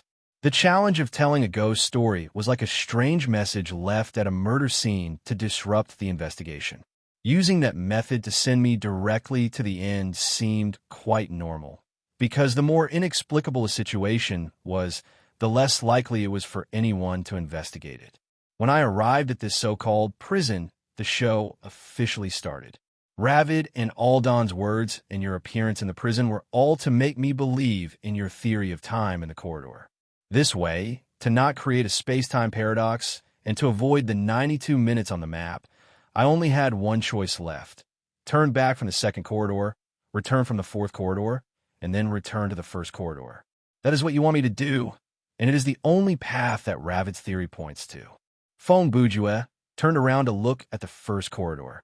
To put it more directly, you want me to use the gun that you gave me, enter the first corridor, and kill someone behind the door without hesitation. He then looked at Billy. According to your calculations, I should only have one contrametal left at that time, not the 2 I have now. I already had 3 bottles of potions and was about to pass the test, coupled with the scene you showed me at the beginning. It was like a ticking time bomb buried in my head. At the last moment, with my personality, I have to admit that even if I die, I will try my best to reverse that scene. He pointed at the gun on the table. In any case, based on the plot that you imagined, I will enter the first corridor, open the door, and kill everything that appears before me. Billy's attitude at this point was a different kind of calmness. Since you've come to this conclusion, why don't you try to guess why I'm doing this? It's very simple. You want to escape from prison, right? Fong Bujue asked. He was right. Billy raised his head slightly, and he was speechless. I believe this whole space that we're in is a prison. Fong Bujue scanned the 4 cells before him. These 4 cells are just decorations. He used his finger to tap on the iron bars of the cell door. Since we're at this point, let's talk about a few obvious flaws. As soon as I saw SCP-173, I was certain that the rabbit was lying. It said that the 4 prisoners were originally locked up here, but why would the cell that holds SCP-173 be locked up with a door? He joked, "Don't tell me an unblinking puppet like you is responsible for staring at SCP-173 through the bars all year round." Furthermore, both Aldan and SCP-173 have the ability to teleport. What's the point of the length of these corridors? Fong Bujue continued. Also, you had Ravid claim to be Sam Montier's replacement. That was definitely a mistake. When you're in the same room, your presence and pressure are twice his. Do you think he'll be able to keep an eye on you? Fong Bujue shook his head and scoffed. From how I see it, the Real prison guard is guarding the entrance to this space, and the door to this prison is inside the first corridor. He opened his palm and pointed at Billy. Your ability to manipulate space is undeniable. I believe the length of these corridors and all the changes in the rooms are within your control. How long it will take me to run down the corridor and how long it will take me to run into a room is also within your control. But you and your subordinates, or rather, your cellmates, have arranged such a show, created so many complicated rules, created so many psychological clues, controlled the information I obtained, and patiently set up this trap, just to make me do something so simple. You gave me the gun. Aldan has the finger to pull the trigger, and Ravid can try as well. So why didn't you do it yourselves? Fong Bujue crossed his legs. Initially, my deduction was that door, none of you should be able to open it, or even touch it, or get close to it. He smiled, a wicked smile. But now that I think about it, I realize Fong Bujue did not share the basis of his deduction. His basis was actually the plot introduction. Overlapping space, a game of death, endless terror, a recurring nightmare. This was a hint given by the system at the start of the scenario, and not spoken by an NPC or a boss. Those 4 sentences were the real key to unlocking the secret of this scenario. The phrase, overlapping time and space, coincided perfectly with Billy's scam. In a way, it had confused Fong Bujue, but at that moment, after taking out the information from these 4 sentences, Fong Bujue understood everything. "You've done this many times already, haven't you?" Fong Bujue laughed. "After you kill the prison guard, you can't escape, right? Is that so funny?" Billy asked. "Then tell me, why isn't it funny?" Fong Bujue asked. "Killing the prison guard will not only prevent us from escaping, but it will also trigger a recurring phenomenon," Billy replied. "The power that Ravid, Aldan, and I have recovered, especially our control over space and time, will return to the starting point like time has been rewound, and only our memories will remain. The SCP-173 that you mentioned, I have no idea what its name is not our cellmate, but part of the punishment. Every time we kill our way out of the prison, we'll be reincarnated and encounter a brand new monster like 173 in the prison. We'll be tortured and killed countless times until our strength recovers and we're strong enough to control the prison again. So, you wish to borrow my power to break this recurring phenomenon?" Fong Bujue asked. Chapter 187. Yes. Aldan suddenly appeared behind Fong Bujue. "Since things have come to this, I might as well be frank with you," Billy said. "If you don't cooperate, the poison will take effect and cause you to fail the scenario. I know for you travelers from another world, this is not a big price to pay, but it is still something that you don't want to see." "Then what about Ravid?" Fong Bujue asked. "I killed your friend with 1 shot, and you're going to let me go just like that?" Billy said, "Don't worry, you didn't really kill it. That gun is just an extension of my control over this space. The moment you pulled the trigger, I changed its nature. That bullet won't be able to kill Labit. But it will hurt," another voice said. Fong Bujue turned his head toward the source of the voice. The voice came from the second cell. Although Ravid's headless body was still lying on the ground, its unique voice could be heard in the darkness. "Oh, I see." Fong Bujue turned the chair around and placed his feet on the table. He said casually, "Let me think about it. You can use this time to talk to me about things that interest me." "You don't have much time," Billy said. Fong Bujue shook his head with a smile. "You don't have much time, do you?" He glanced at the menu. "The 92-minute poison in my body was not given to me by you, but a setting imposed by a higher existence." He was referring to the system. "Before it, you're nothing more than life forms that could be wiped out with a single thought. So what? The existence that you're talking about is more disciplined than the master of time. It won't do something like this without a reason," Aldan replied. "I'm not hinting that the existence will wipe you out, but even you won't be able to stop that existence from wiping me out." Fong Bujue said. "At least there's one thing that you can't lie about. The 3 of you really only have 3 bottles of medicine." "That's right. The 4th bottle is with Faust," Billy replied. "This Faust, is he the prison guard here?" Fong Bujue asked. "Yes." "Then you're talking nonsense." Fong Bujue directly exposed him. "How do you know if he has the medicine or not? Did he come in and tell you?" Billy was speechless. He really didn't know if the 4th potion was in Faust's hands. He only said that to urge Fong Bujue to get rid of him. "But it can also be said that your speculation is reasonable, because the 4th bottle of potion is obviously not in this space. Otherwise, it would have fallen into your hands long ago." Fong Bujue changed the topic and asked, "By the way, when did the potions on you appear?" "Before you entered this space, we each received a bottle of potion and found out about your situation and the effect of the potion," Aldan answered. Fong Bujue thought, "Is it a method to directly feed them the relevant data?" Other than that, the short 10 seconds it took for me to generate the scenario felt like a long time for them. Without the presence of the players, the calculation speed of these scenario worlds seems to be much faster. Let me start from the beginning. Fong Bujue stretched his body lazily on the chair.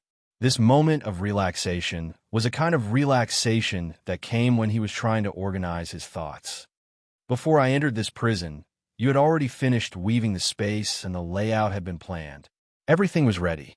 When I appeared, Billy used the broadcast to communicate with me at the starting point.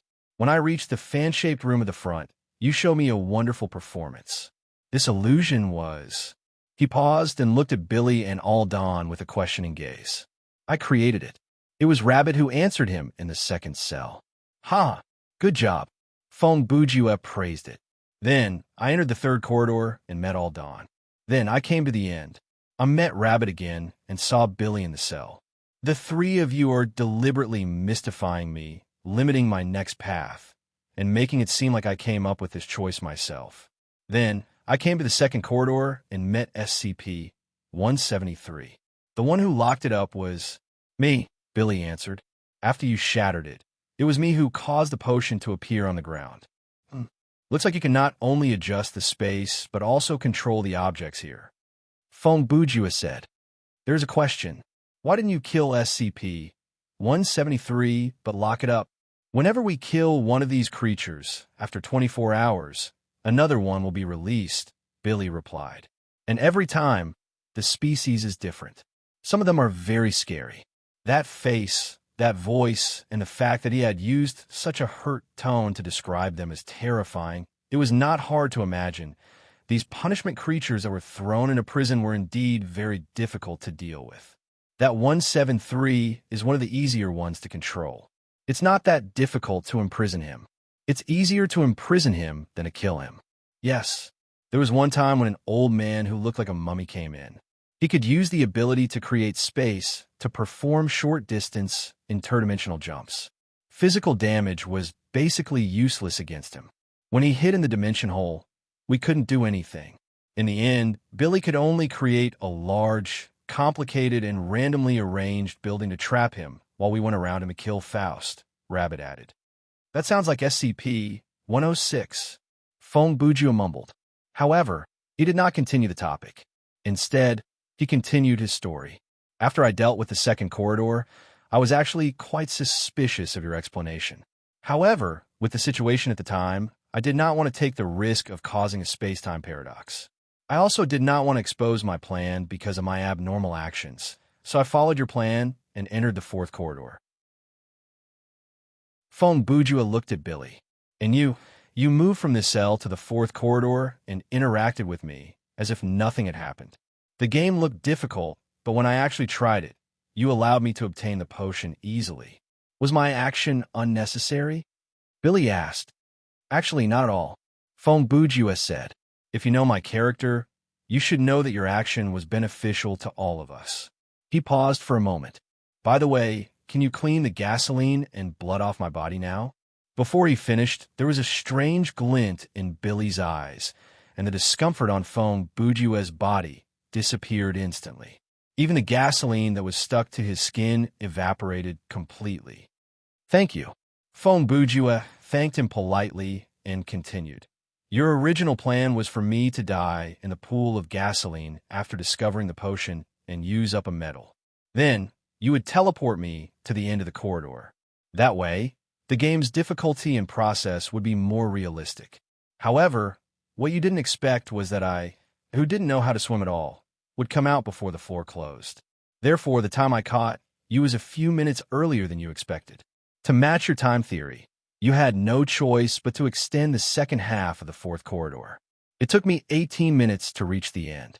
After you reached the end, you purposely didn't mention the word potion and pretended to be in a hurry to bait me into revealing my weakness.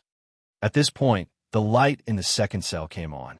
He appeared in one piece inside the cell, and the body on the ground had disappeared. I have one more thing to confirm, Fong Bujue said. The reason you gave me the medal is to prevent me from being killed by 173. Actually, as long as you don't die from the poison, we can revive you as many times as we want, Billy said. But if that happens, you will question the nature of this game, and you will definitely investigate the reason behind it. Therefore, you materialized the resurrection power, limited the number, and gave it to me. Fong Bujue nodded lightly. He placed his index finger below his lips and said, All right, I think I have understood everything now. He took his feet off the table and sat upright. I'm very sorry that your complicated and thorough plan to induce people has failed, but I can still help you."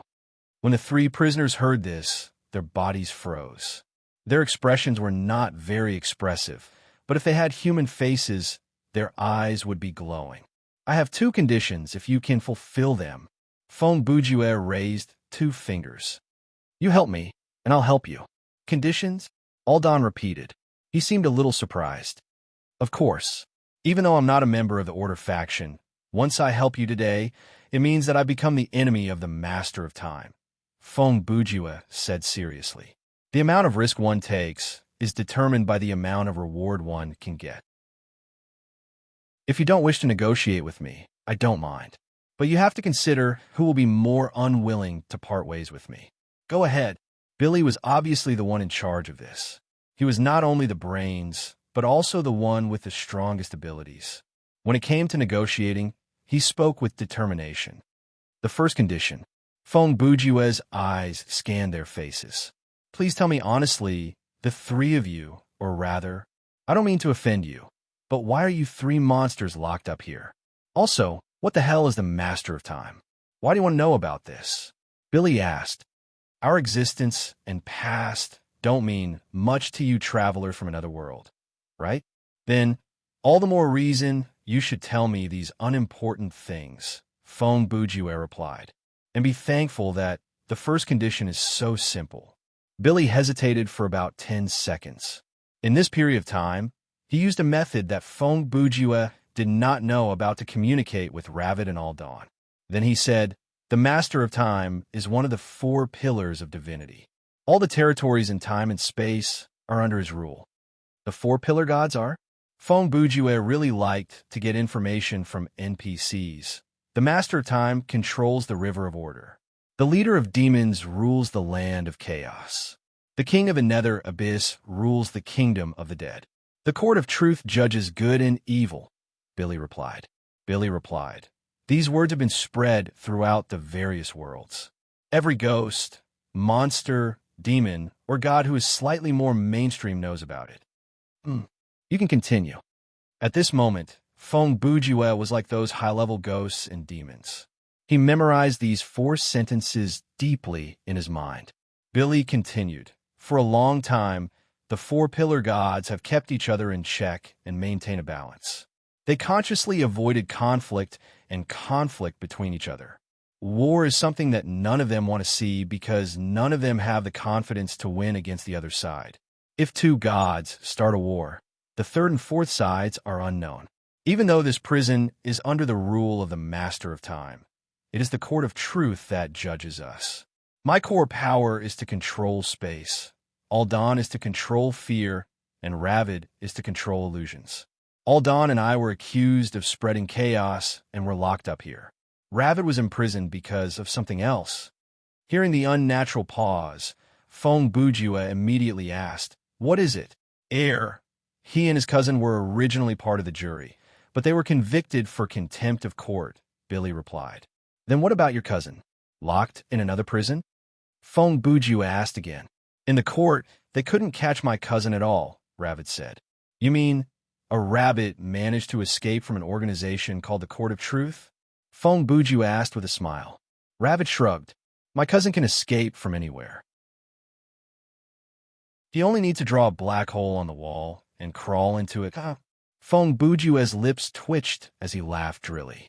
It was Billy who pulled the topic back on track. "Before Faust, our prison guard was indeed Sam Montier. Before he betrayed the Master of Time, he released the 3 of us. It was during that time that you and I met once." Actually, it was only 5 or 6 days ago," Fong Bujue replied. "That's for you," Billy said. He continued. "Sam Montier was not able to escape for long before he was captured by the Master of Time. He soon gave up our location and was spared the death penalty. I heard that he was later exiled to Devil's Chomp Island, and we were locked up again. The prison guard was changed to Faust, and our sentence was increased by several times. The time in this prison is indefinite. It is longer than anywhere else. Perhaps you think that we met 5 or 6 days ago, but for me, the nightmare of reincarnation in this prison has been going on for at least a year or more." Fong Bujue digested the information and combined the events at the Maze of Shadows with the events at Hunter's Island. He realized that the timing did match. The fake general, Rains Ford, whom he met in the Hunter's Island scenario, had probably drifted to Devil's Island for some unknown reason and was taken in by Sam Montier, who was imprisoned there. Okay, it sounds like you're not lying. Fong Bujua licked his lips and started his second condition. Then, my second condition is... He patted his chest and pointed at the gun on the table. After this is done, I want the remaining 2 contrametals and the one-hit kill pistol to leave this space. Chapter 188. I can't do it, Billy answered. Billy replied decisively. He really couldn't do it, and he didn't think that lying about being able to do it would solve the problem. Fong Bujua had predicted that there would be a negative answer. He had made this request as a negotiation tactic. In this kind of unequal partnership, the party with the advantage could raise the price as high as possible and then lower it gradually to test the other party's bottom line. What? Fong Bujua asked. This gun is an extension of my power. Once it leaves my control area, it will disappear, Billy replied. Billy replied, because I've been in this reincarnation for a long time, my power is very compatible with this space. That's why you're able to walk around the prison with a gun. If you're in an unfamiliar environment, if you carry the gun 100 meters away from me, it will disappear. He paused for half a second before adding, in addition, the so-called one-hit kill and sure-hit effects are, to put it bluntly, the adjustments I made using my spatial ability. Because I can very carefully control the matter in the space, the destructive power and hit rate of the bullet are all under my control. That's not right. That Faust was guarding outside the prison, right? Even though it was just a doorway, it was still considered outside.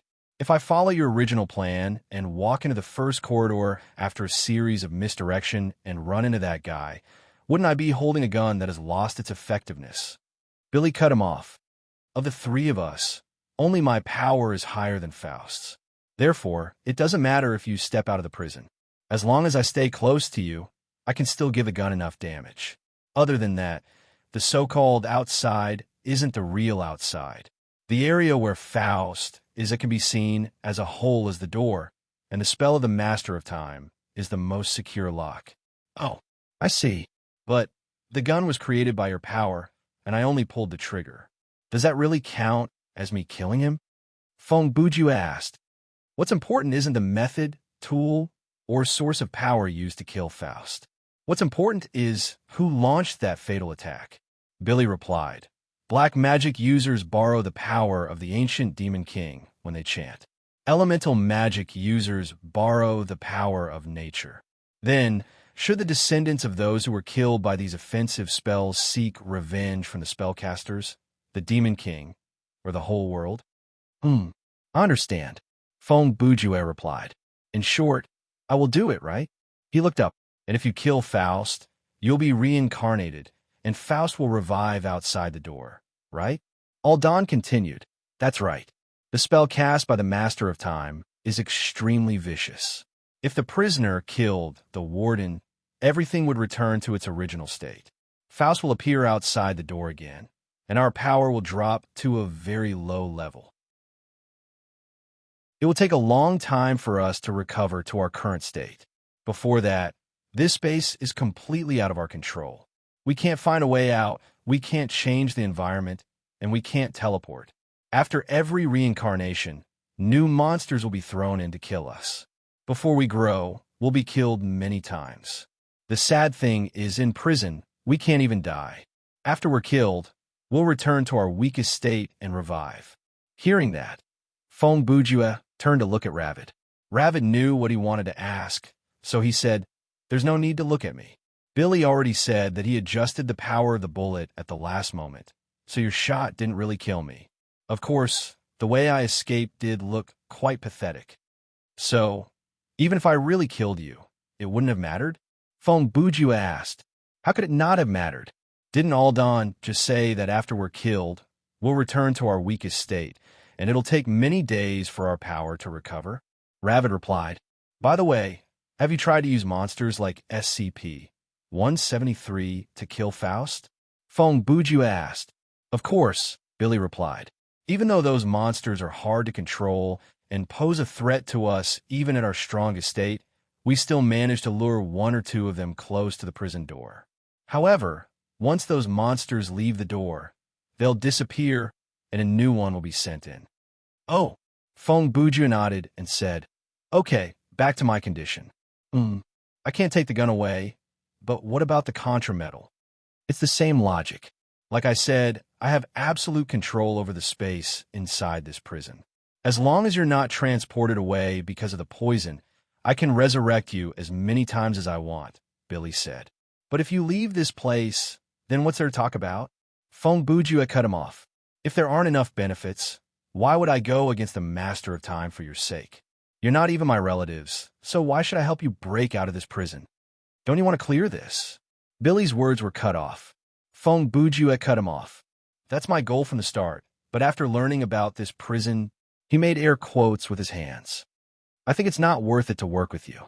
He pretended to be relaxed and said, I'd rather be poisoned and fail the level than go against the master of time for a few people who try to set a trap for me. He paused for a moment and added shamelessly, especially when there's no reward. Okay. Billy hesitated for a few seconds before saying, wait a minute. Then there was about a minute of silence. Billy, Aldan, and Ravid appeared to be communicating mentally. Since it was hard to tell anything from their faces, Feng Buju decided to ignore them. He acted like he was not afraid of anything, like it did not matter that he had failed the scenario. He waited for their response. Even though it's very difficult, we can try to create a contrametal that you can use when you leave this prison, Billy finally said. How do you do that? Feng Buju asked. Actually, it's not that complicated, Aldan said. Aldan added, with the three of us working together, we can create a metal that can be used outside of this prison. Feng Buju thought about it for a few seconds. That's the biggest benefit you can give me. You have to understand that with limited time, it's extremely difficult to create something like that. It might even shake the foundation of our power, Billy said. If you can't even accept this, then okay, I accept. Feng Buju cut in before Lebit could say anything else. Give me the metal first, and then I'll accompany you to kill Faust. That's not right, Lebit said. What if you take the metal and leave? Since I can get the metal and clear the prison, why would I choose to take the metal and leave? Feng Buju retorted. Killing Faust is as easy as lifting a finger. I only need to take the gun you guys created, aim at the target, and pull the trigger, right? He looked at Billy.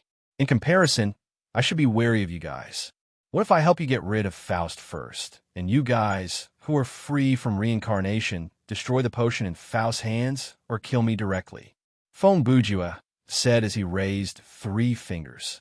Then, 1, I won't get anything from you. 2, I'll be on the Master of Time's blacklist for no reason. And 3, I still won't clear the prison. He shook his head and said, furthermore, even if you give me the metal first, I can't rule out the possibility that after I help you, you'll kill me to vent your anger. That way, I still won't get anything. In conclusion, the risk I'm taking is obviously greater. So if I don't get the metal, I won't do it. Chapter 189. When there were 16 minutes left before the poison took effect, Feng Buju obtained the contrametal that was modified by Billy, Aldan, and Ravid. The effect of the item had not changed, but the option of can you bring it out of the scenario had been changed to yes, and there was only 1 metal. After getting the benefit, Feng Buju was satisfied. He picked up the one-shot kill pistol from the table and said, I have one more thing to confirm. What if I'm killed by Faust once I leave the door? This metal will come into effect and revive me, right? Yes, as long as you have this metal, whether you're inside or outside the door, inside or outside the prison. Even if you're in the territory of the other 4 pillars of divinity, once you die, the metal will come into effect and revive you on the spot, Ravid replied. Billy added, don't worry. When you open the door, we'll go out with you. We'll help you block Faust's attack. All you have to do is point your gun at him and pull the trigger. I'll give this gun the maximum damage. 1 bullet will be enough to finish him off. Aldan added, after you kill him, you take the potion and teleport away, and we'll escape from the cycle of reincarnation and escape the prison. Billy said, Then we'll go our separate ways and mind our own business. We don't owe each other anything. Yes, that's exactly what I was thinking. Feng Bujue smiled and concluded. Even though at the beginning, you tricked me into taking action, I believe that was because we didn't know each other and didn't trust each other. Now that we've confirmed our goals, we've come to a win-win deal. Judging from your words and deeds, I believe that you are all very honest, noble, and honorable people. You won't do the kind of thing I hypothesized before, right? Enough, stop wasting time. Ravid grumbled impatiently. Are you a victim? We don't have much time left, and you've received your reward. Hurry up and do what you're supposed to do. No problem, I'll move out now. Feng Bujue turned around and was surprised to find that the entrances to the 4 corridors had all disappeared and were replaced by a wall. In the middle of the wall was a door. Don't be surprised. The appearance and size of the space is just a form. Billy's voice was heard as the iron door of the cell creaked open. Feng Bujue turned his head and realized that the puppet was already sitting on a small tricycle at some point in time. It was stepping on the pedals as it slowly came to his side. Ravid also came out from the second cell.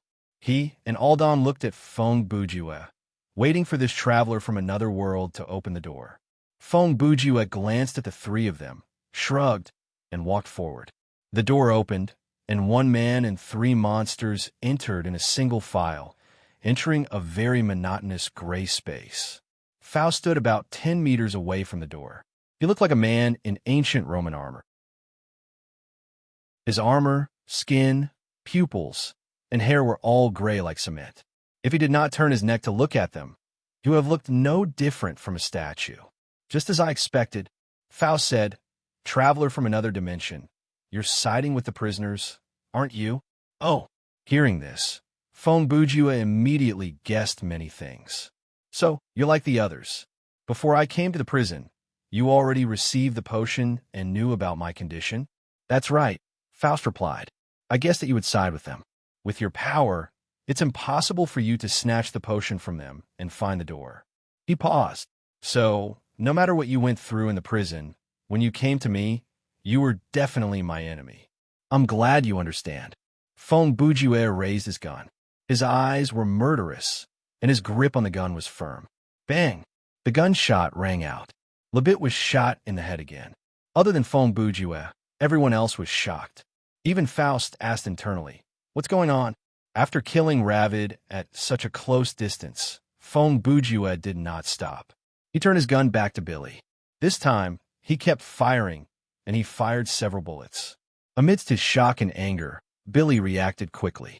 He immediately made the gun in Feng Bujue's hand disappear, and the trajectory of the bullets changed. Even so, the distance was too close, and Billy's physical skill was almost 0. Furthermore, Feng Bujue's betrayal came out of nowhere. Therefore, Billy was shot in the right side of his stomach, and he was injured. You, Billy muttered angrily. All dawn. Kill. Before he could finish, a wave of evil energy spread out from Feng Bujue's body. This scene was enough to make a monster of Billy's level go silent. It seems like the activation was successful. Feng Bujue sneered. The instant the pistol disappeared, he had already activated his only killing move, Evil King's Black Dragon Flame Wave. Feng Bujue's sorcery mastery was E, so the success rate of activating this skill was 40%. However, due to the buff from the alchemist's determination, the success rate of activating all his active skills would increase by 10%. To put it simply, the success rate was 50-50. A wave of black, evil energy spread out from Feng Bujue's right arm and covered his entire body. His body was surrounded by a wave of energy, and the Black Dragon Flame Blast was about to be unleashed. This was the strongest profound of the Fiend King's Flame Kill Fist. Before the move was made, the dragon didn't move, but it already had the momentum of a storm. Putting aside the level of the user, just the power of the move itself was absolutely unparalleled. Feng Bujue spread his legs apart, and he got into a horse stance. His left hand pressed on his right shoulder, and his right arm straightened. His 5 fingers curled into a palm. With a dragon's roar, a black dragon formed from energy materialized. It opened its maw and swallowed the wooden puppet on the tricycle. This skill was fast, powerful, and it was used for tracking. Before Billy could use it, he was stunned by the evil energy and could not escape. Even Aldan, who was standing beside him, could not move. Your item, contra metal, has been consumed. This time, he had really used up the metal. The Black Dragon Wave consumed 100% life points. The skill that was activated at such a price was indeed shocking. Billy, who had already been tricked, was unable to defend himself, and he was blasted into nothingness. After Fong Bujue killed Billy, he was swallowed by the black flames as well, but he immediately revived on the spot. With a smug look, he looked at Aldan, who was the last of the three, and said, "Before you charge at me," in anger. He slowly retreated and shamelessly stood beside Faust. "You'd better consider your current situation." He smiled. "I remember Billy said that of the three of you, only he can defeat Faust in his strongest state. So, if I were you, I wouldn't have come here to die for nothing. I would have chosen to return to the prison in your current state, and be prepared to welcome a monster that will soon enter the prison." Faust seemed to have understood the situation. He turned to look at Fong Bujue and said sincerely, "You sure are cunning. You've fooled, deceived, and used us." Aldan hissed through gritted teeth. "It was you who did this to me first, wasn't it?" Fong Bujue said, "But you were not good enough, so you failed. And I have shown you the right way to do it. You used the gun and metal that we gave you to deal with us. You are indeed honest and noble people. During the negotiation, you revealed everything that I wanted to know, like your power, the theory behind these items, and the comparison of your power with Faust." Fong Bujue added, "And you even gave me the things that I wanted so that I had the confidence to carry out this plan. You dirty, despicable evil." Even when Aldan was scolding, he was very particular about the accuracy of his words. It appeared that he was not programmed to swear. "That's enough, Aldan." Faust cut him off. "The hatred between you and this traveler from another dimension has nothing to do with me. But I have my duty.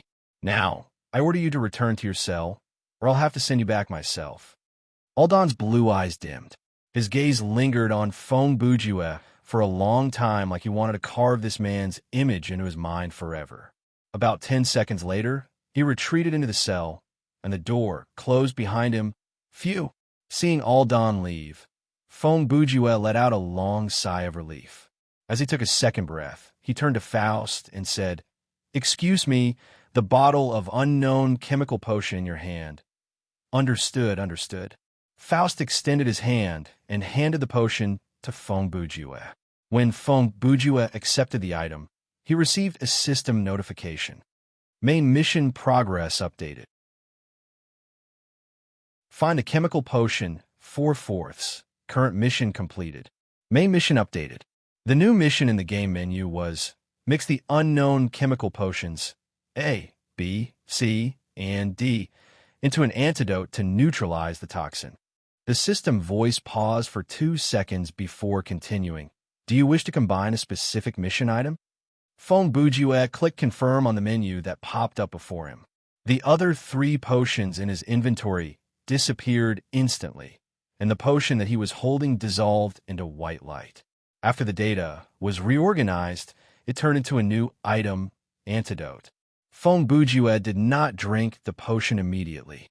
Instead, he turned to Faust and said, "I say, big brother, I helped you with this prison break. Aren't you going to thank me for that?" As he said that, he lifted his head to look at Faust. However, the prison guard before Fong Bujue froze. Upon closer inspection, Faust really did turn into a statue. "You didn't help me with anything. You only helped yourself." Faust's voice came from another direction.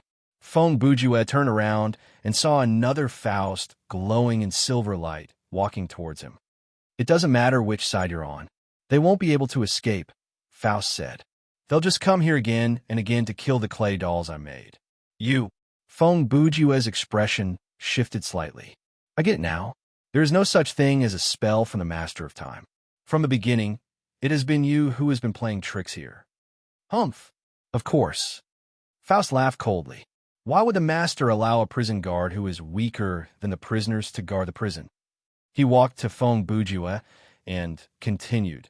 This clay doll is made from a special magical material.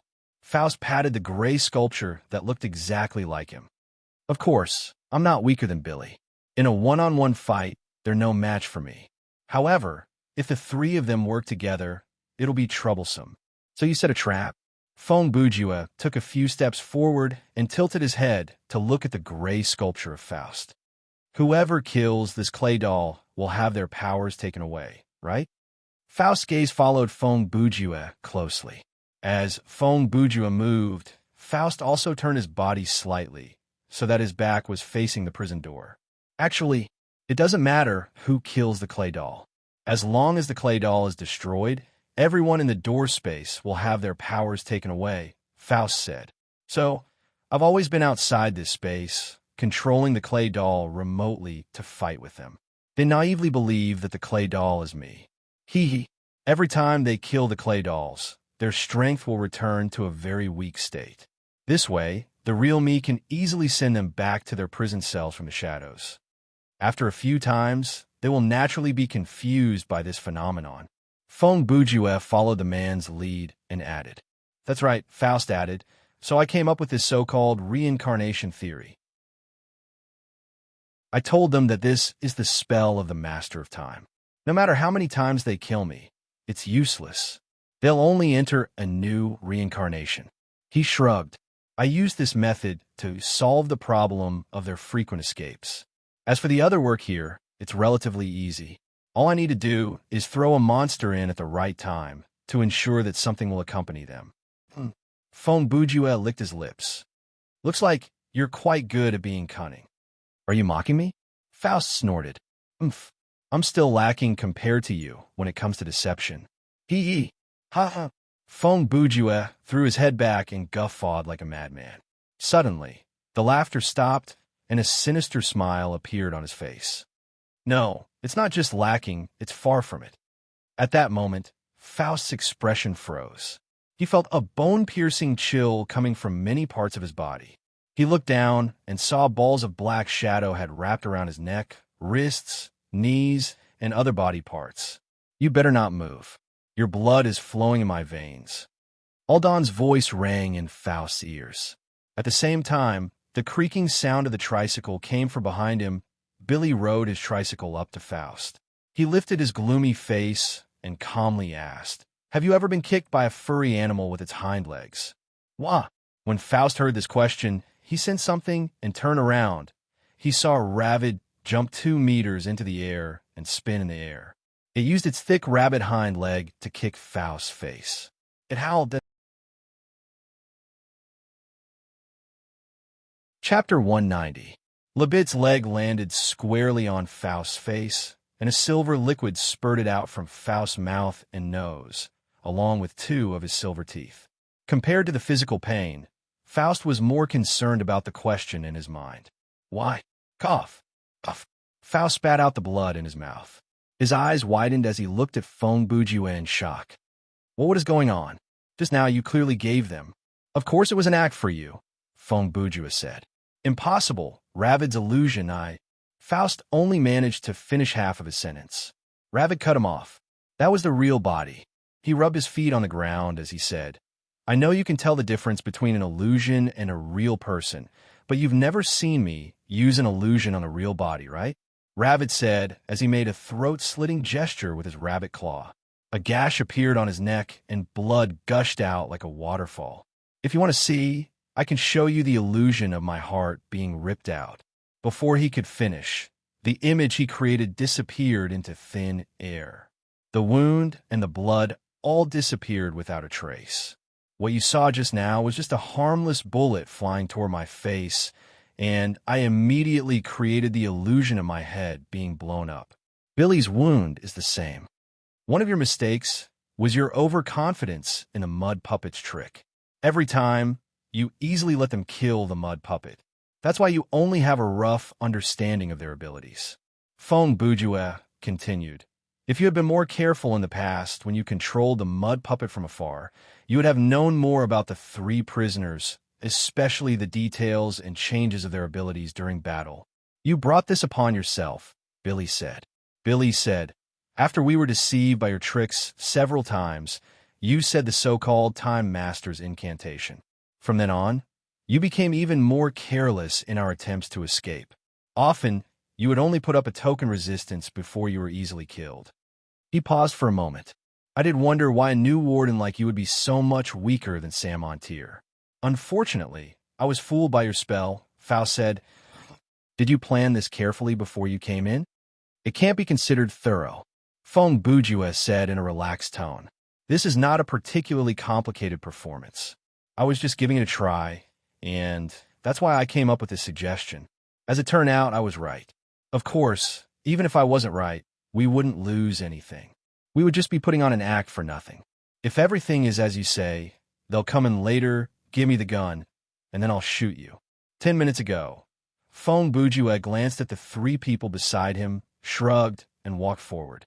He reached the prison gate in a few steps, and his hand was already on the door handle. But just as he was about to push the door open, he suddenly stopped. He froze, deep in thought. Hey!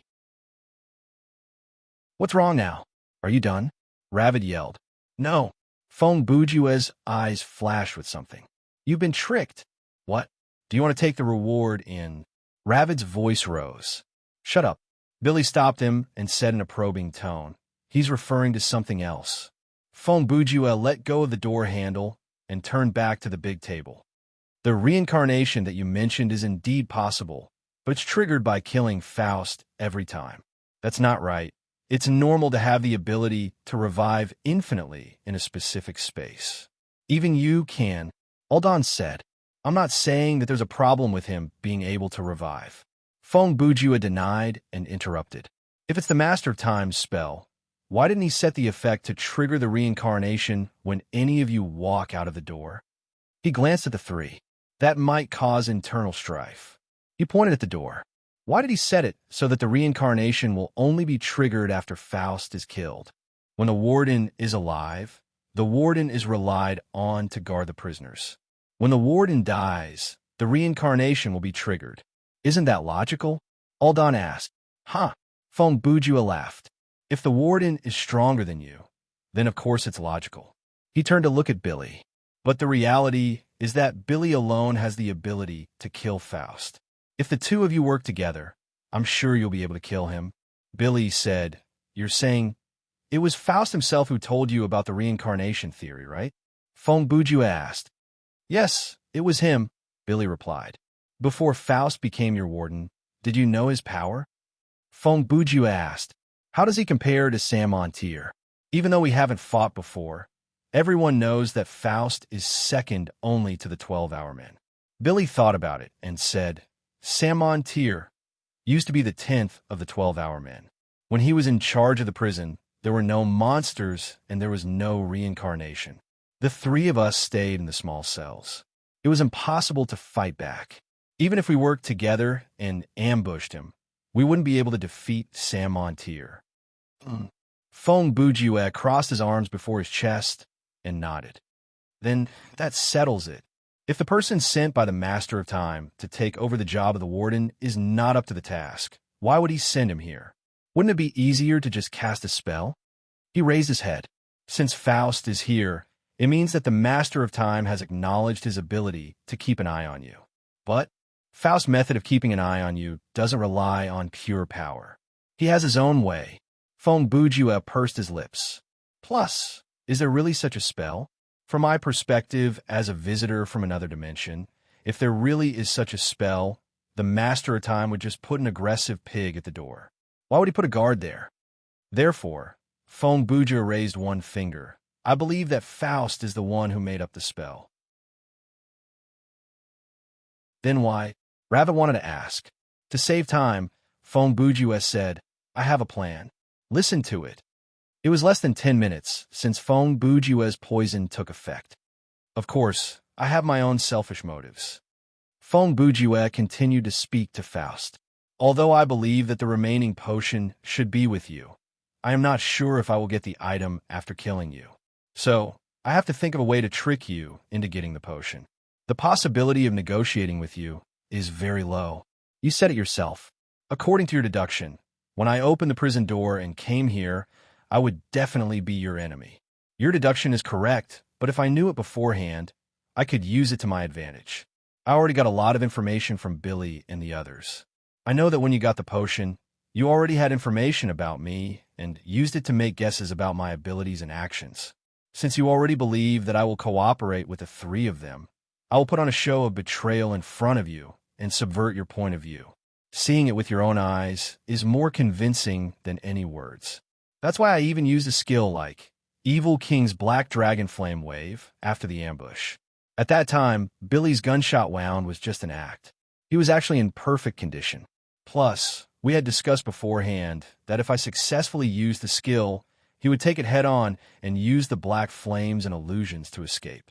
Alden's last few words were to make you think that my betrayal was unexpected and real. As expected, this act of sparing no expense was effective. Seeing Alden retreat, one had to believe that everything was real. So, after Alden retreated, you let down your guard and gave me the potion. Then, you appeared in front of me with your real body. Because you can't wait to share your clever trick with me, who is on your side and who will never come here again to divulge it. After all, you used this trick to fool them for so long. If you don't find someone to brag about it, wouldn't it be a waste? Faust's expression hardened. TC, aren't you doing the same thing right now? That's different. You want to brag. Feng Bujua laughed. But I'm showing you my last concern so that you won't die without knowing why. Then he used the antidote. The system announcement came. Current quest completed. All main quests completed. You've completed the scenario. Automatic teleportation in 60 seconds. He's right. Alden whispered to Billy. Alden whispered into Faust's ear. You're dead. I can guarantee that before you die, you'll fully experience what horror is. Ravid gritted his teeth, looking like he was about to practice Rabbit Fist. Knowing that he was going to die, Faust glared at Feng Bujua with resentment. Why are you helping them? Do you know the price of going against the Master of Time? I have a question as well. Billy turned to ask Feng Bujua, why didn't you betray us? He said in a low voice, if you had chosen to push the door open and come in more than 10 minutes ago instead of discussing with us in advance, I think you would have succeeded. The result of the sudden betrayal would not be much different from what we had acted out. For you, that would have helped you clear the scenario, right? And it would have saved you the trouble of making an enemy out of the Master of Time. Ha! Feng Bujua chuckled. Regarding the grudge, I have already considered it. If neither of you nor I say anything, who will know that I am related to this prison break? He shrugged. I am just a traveler from another dimension, a small character that is not worth mentioning. You killed Faust and escaped. If no one leaked the news, then I had nothing to do with it. Feng Bujua said in a relaxed tone. Speaking of which, what did I do? It wasn't me who captured Faust, and I didn't kill him, so I had nothing to do with it, right? He shamelessly tried to brush things off with a few words. As for why I helped you, I've already explained it. His lips curled into a smile, and there was madness in it. I'm not a member of the lawful faction.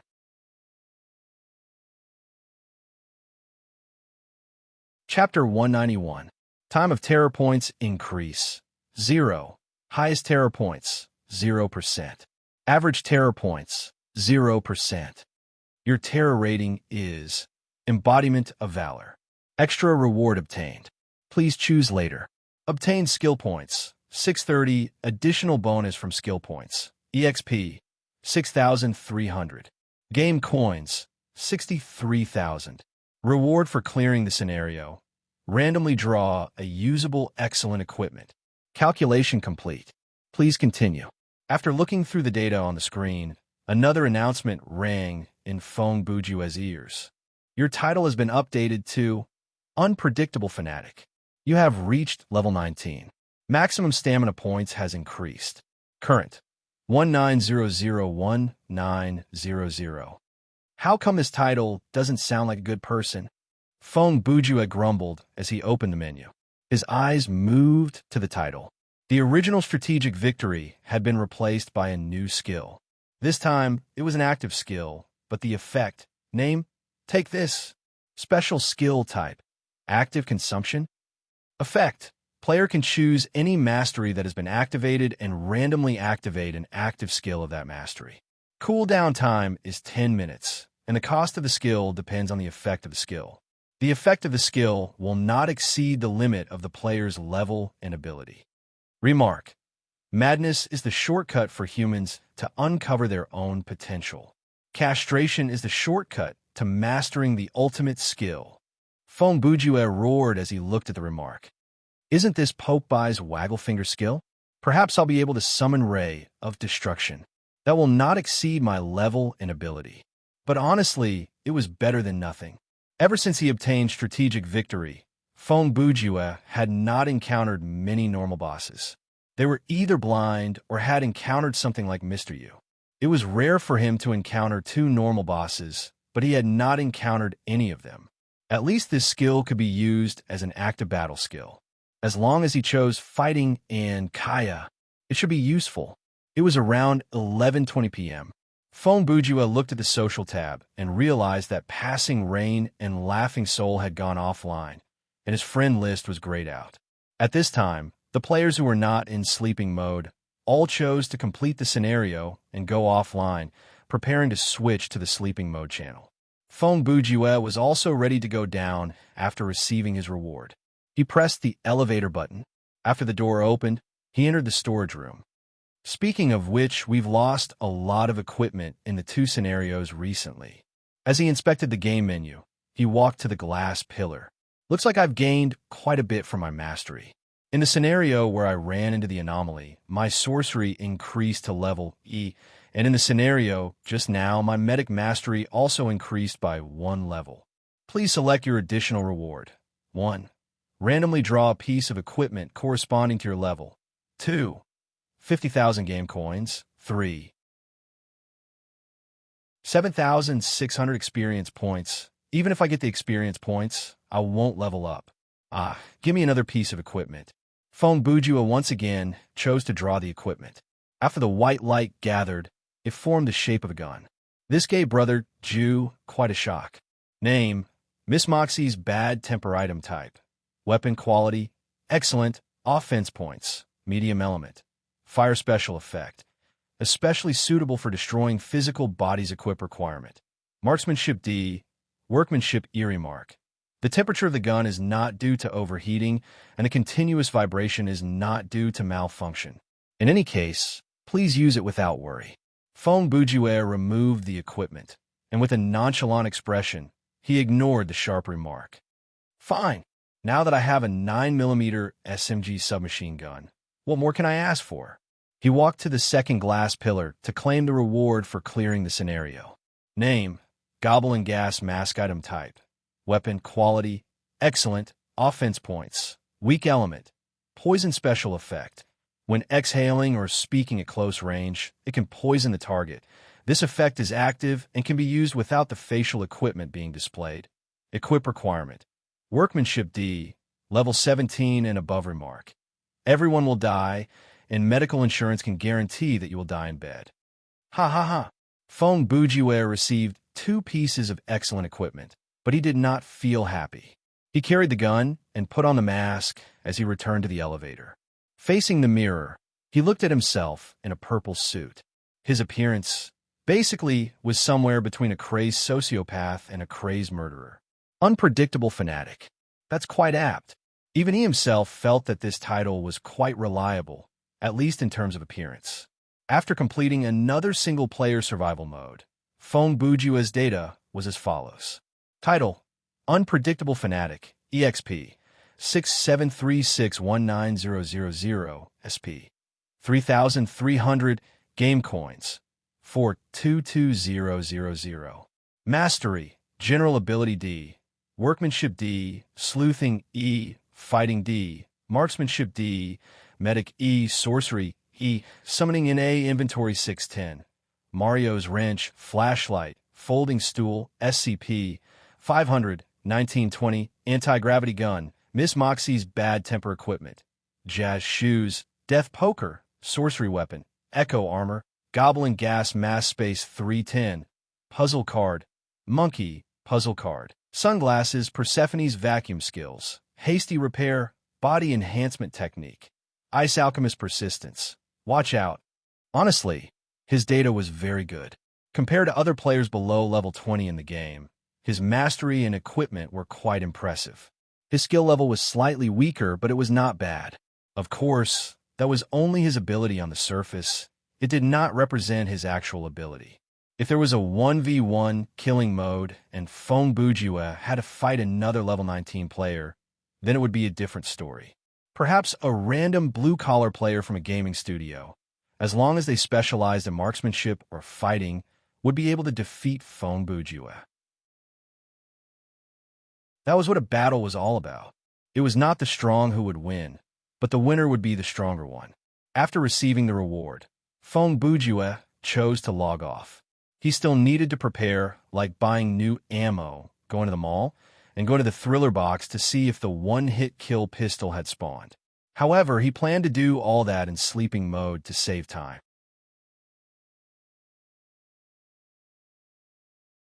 Chapter 192. Blade Runner casually walked into the leader's meeting room.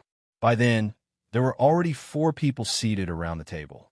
One of them was his brother, Bladeless Swordsman, and the other 3 sat on the other side of the table. Their IDs were 1 blade, 1 sword, and not a scaredy cat. After all, Jiang was a top guild, and they had good discipline. In any case, none of the members sat there and munched on potato chips. However, they did not just sit there. Each of them held a bottle of drink, and they would occasionally take a sip. The snacks and drinks in Thriller Paradise were purely to satisfy one's cravings. They did not have any buff effect and could not recover one's life points or stamina points. They would not allow the players to skip a meal in real life. However, the sales of these products in the game were surprisingly good. Be it professional players, R&B players who did not lack money, or normal casual players, they would buy some to try.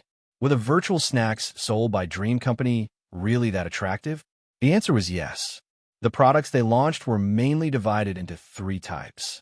The first type was the most popular products, such as potato chips, cola, cigarettes, etc. The second type was more high-end products that were expensive in real life, such as expensive medicinal herbs, chocolate, alcoholic drinks, etc. The third type was the novelty products that didn't exist in real life, such as Gala crocodile jerky and rainbow juice that only appeared in gourmet comics, as well as the game's original snacks that had horror elements, such as eyeball skewers and mummy bandage zongzi. Even though the open beta was not that long ago, and the prices of these products were not that expensive, the profit Thriller Paradise made from them was close to the profit of other consumables like ammo, medicine, batteries, and so on. This business became a big way for the system to earn game coins from the players. Brother Xiao is not here yet, Blade Runner asked as he sat down. His eyes scanned the faces of the 3 people across the table. They were all members of Jiang, but they were not familiar with Blade Runner. Out of politeness, Chao Jian nodded slightly at them as a greeting. Bladeless Swordsman replied, "Most likely, he's busy with the thing that you mentioned earlier. Is it that troublesome?" Blade Runner asked. You're the one who put the things aside, and now you're the one who leaves everything to others." Bladeless Swordsman laughed. "We've been busy with a lot of things. Do you think it's that easy to train a workmanship mastery? Other than Order, which other guild would be able to summon several players of each specialization just by shouting?" Blade Runner shrugged. "Well, I've never practiced it before, so I don't know how difficult it is." While they were talking, the door to the conference room opened again. A man about 185 meters tall, with a calm and resolute face walked in. Laughing at the heavens, one of the 3 bosses of Jianghu's studio. At the same time, he was also the leader of Jianghu. Suppose a group of people were stranded on a deserted island, trapped deep in the mountains, or trapped in an unknown and dangerous space. At first, they would be at a loss. At this time, laughing at the heavens would undoubtedly be the one they could rely on. He would be the one who would be expected to stand up and do something. To put it simply, this was the temperament of a leader. To put it simply, this person looked reliable. In reality, laughing at the heavens, Bladeless Swordsman, and Blade Runner were already considered young entrepreneurs. In the game world, They were also influential figures among the professional players. However, if one were to say who could represent Jianghu's studio, it would be Laughing at the Heavens. In terms of gaming ability, Laughing Blade and Blade were on par. In the past, in other virtual reality games, they would naturally spar with each other. There had always been wins and losses between them. Disregarding the profession and equipment in the game, there was no obvious difference between the three of them. However, in terms of managing the company, Bladeless Swordsman and Child Jian were far from each other. The important decisions and future development of the studio had been made by Laughing at the Heavens from the very beginning. For a company like theirs that had risen from the ground up, such a wise decision-maker was the cornerstone of their success. You're all here, right? Laughing at the Heavens walked to the head of the table and sat down. His eyes scanned Bladeless Swordsman and Blade Runner on his right before turning to the three on his left. You've all met each other, right? Ah, we've chatted for a while, Bladeless Swordsman replied. But Child Jian has just arrived, so why don't you introduce him? Laughing at the Heavens, then raised his right arm to face the three on his left. Child Jian, Blade Runner. I've heard so much about you. One blade and one sword finally had the chance to meet an expert.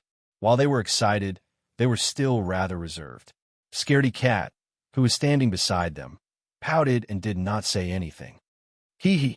There's no need to be so polite, Blade Runner replied with a smile.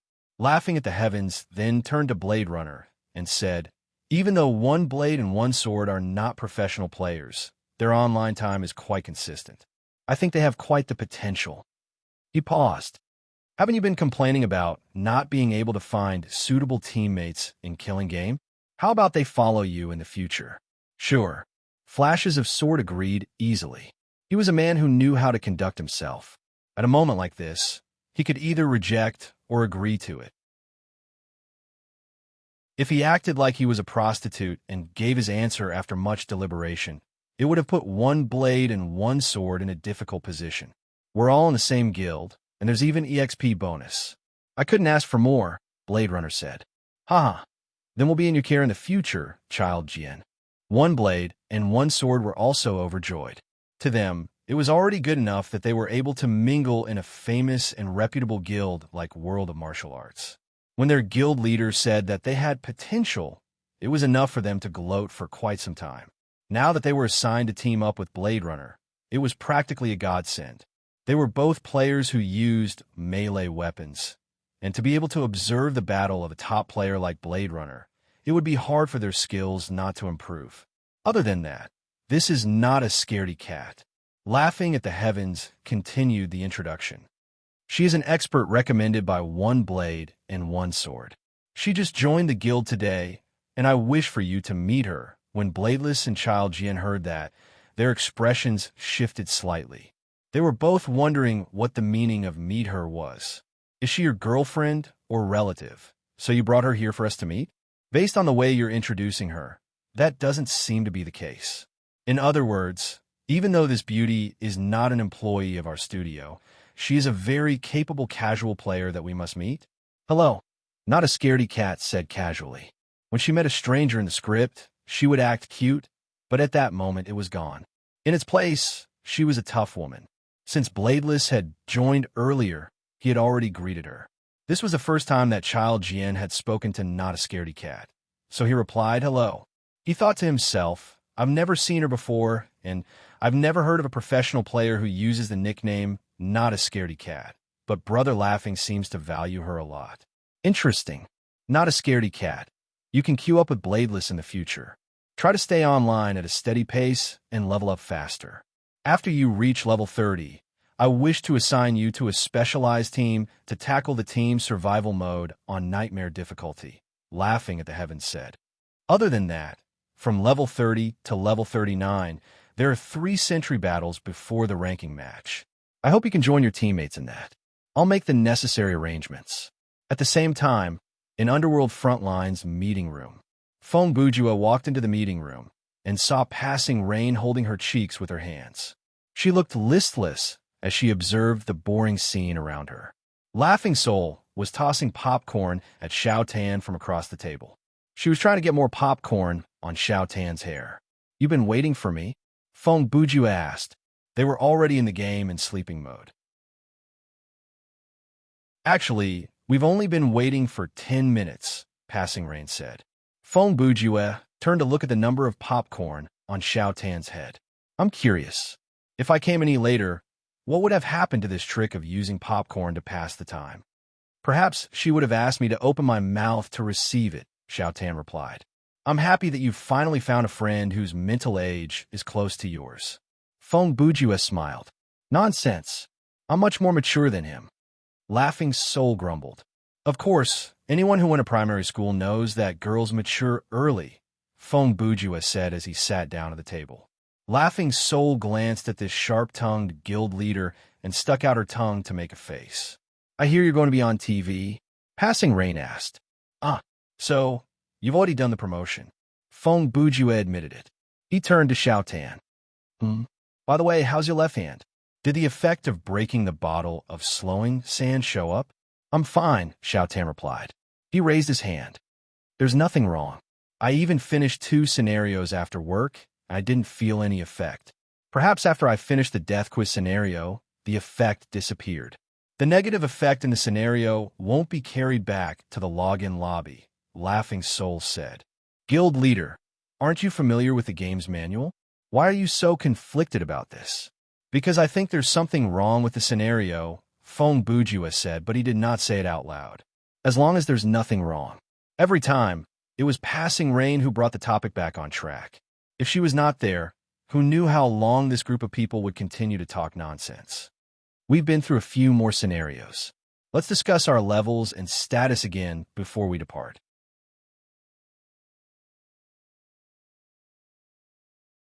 Chapter 193. In the 10 minutes that he was late, Feng Bujue had already done everything that he needed to do before the scenario.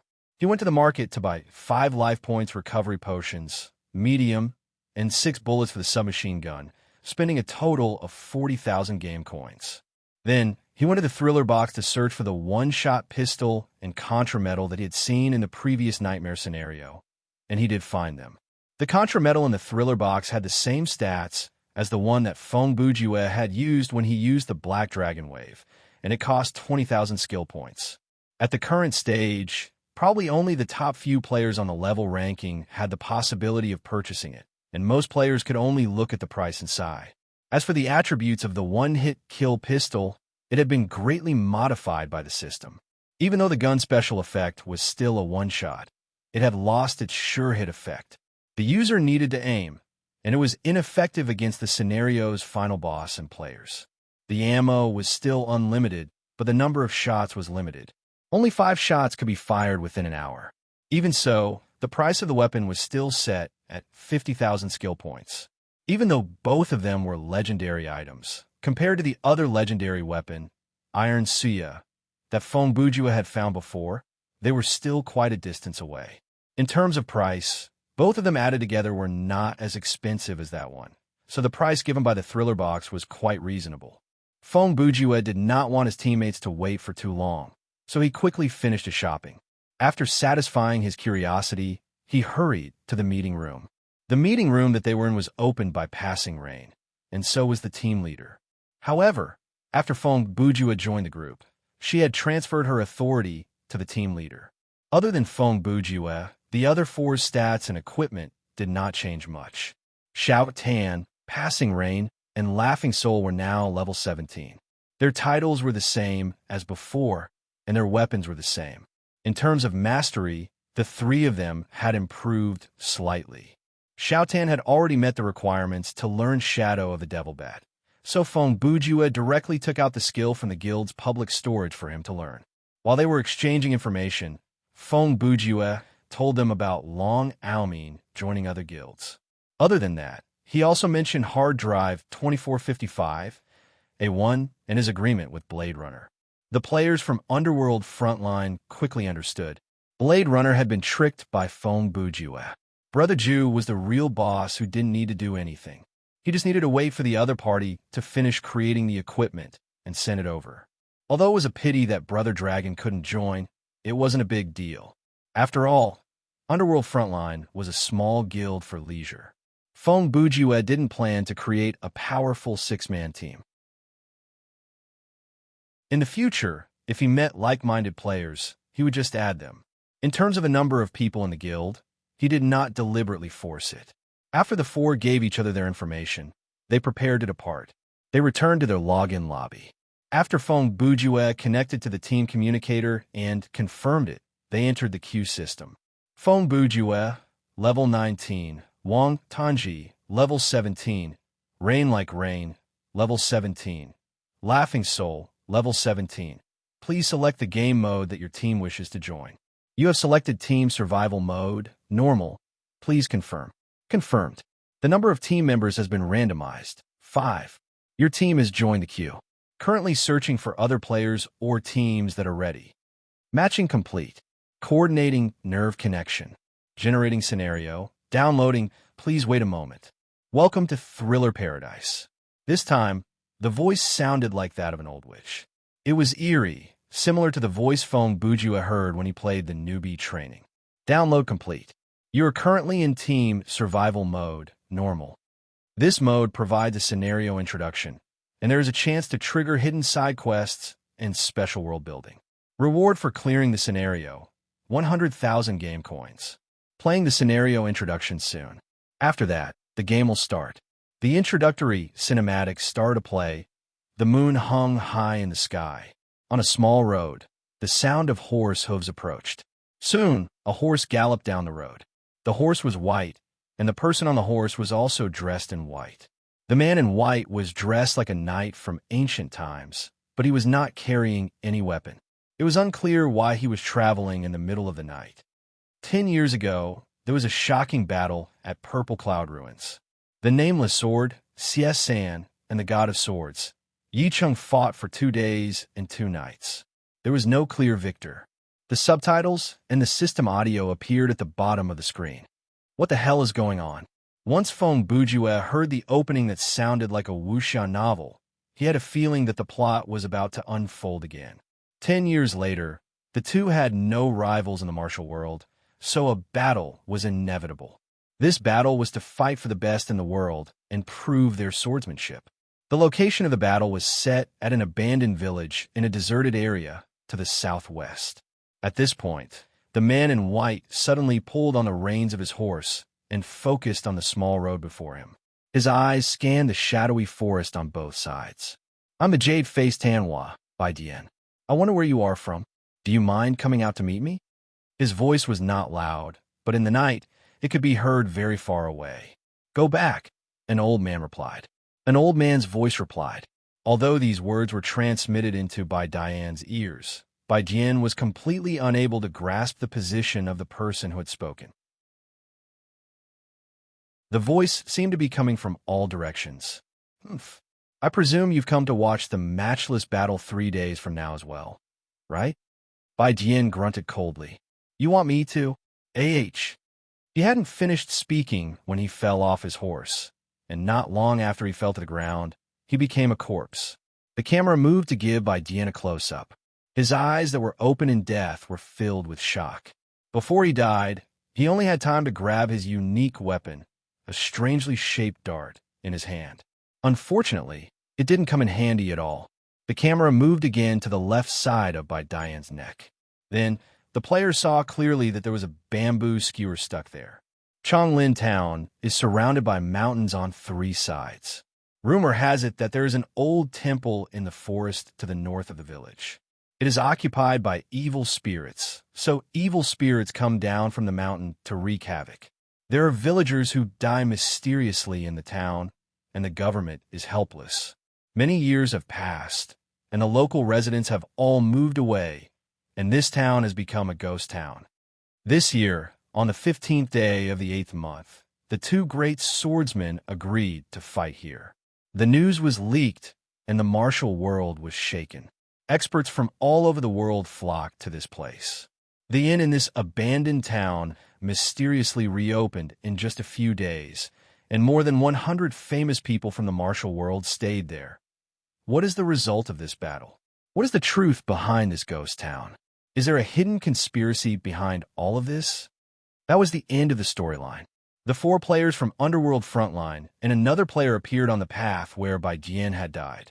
However, they were still at least a kilometer away from the scene of the incident. Main quest triggered. Enter Changlin Town. Nowadays, experts don't go to the Forbidden City to fight, but come to a haunted village. How brave. Feng Bujue held his forehead and grumbled. Ah, it's you. A familiar voice rang out. Feng Bujue lifted his head to look and saw a face that he did not want to see. He said instinctively, "Are you kidding me? That's my line, isn't it?" Atobi-sama roared. "Where are your 3 teammates?" Feng Bujue asked. "Air," Atobi replied. "They want to fight a 3v3. You really are a burden," Feng Bujue said directly. "What are you talking about?" Atobi-sama grumbled with annoyance, but he did not have anything else to say. "Friend." Passing Rain looked at Feng Bujue and asked curtly. Feng Bujue hesitated. I suppose so." He turned to tell Xiao Tan and Laughing Soul. "Let me introduce you. This is the leader of Hyodii Coward. You still remember Xiao Tan, right? He was one of the 2 that were killed in the BW Wolf scenario." "Oh, right, I think that's his name." Xiao Tan had only seen the IDs at Tobi-sama, and names are so hard to choose in the scenario, but he had not met them in person. "Who are you calling a coward? Look at yourself. You look like a madman. Combined with a gothic club name, you have the nerve to call me a cowherd?" As Atobi-sama said that, he noticed that the 2 men and 2 women beside him had the badge of Underworld Frontline. He asked, "You guys are part of club?" "Yes, I can be considered the leader now. Even though I can't say that I have that much authority, after seeing such a sad example like you, I suddenly feel a sense of superiority," Feng Bujue said. Atobi felt like he would enter an endless cycle of insults if this continued. In terms of sharp tongue, he was not on the same level as Feng Bujue, so he had no choice but to endure it. He changed the topic. By the way, what is your club's buff?" "Oh, about that." Feng Bujue thought that it was fine to share that information with the man. After all, the club's buff would change based on the weekly ranking. The first is decrease the exhaustion of all stamina points in the scenario by 3%, and the second is increase the time limit of forced offline after the terror points reach its peak by 3 seconds. Atobi-sama thought about it. It is not much different from what I expected. Our club's buff is a small increase in the recovery speed of life points and game coins. He paused. Looks like the clubs that are ranked at the bottom of the ranking have this kind of buff that is better than nothing.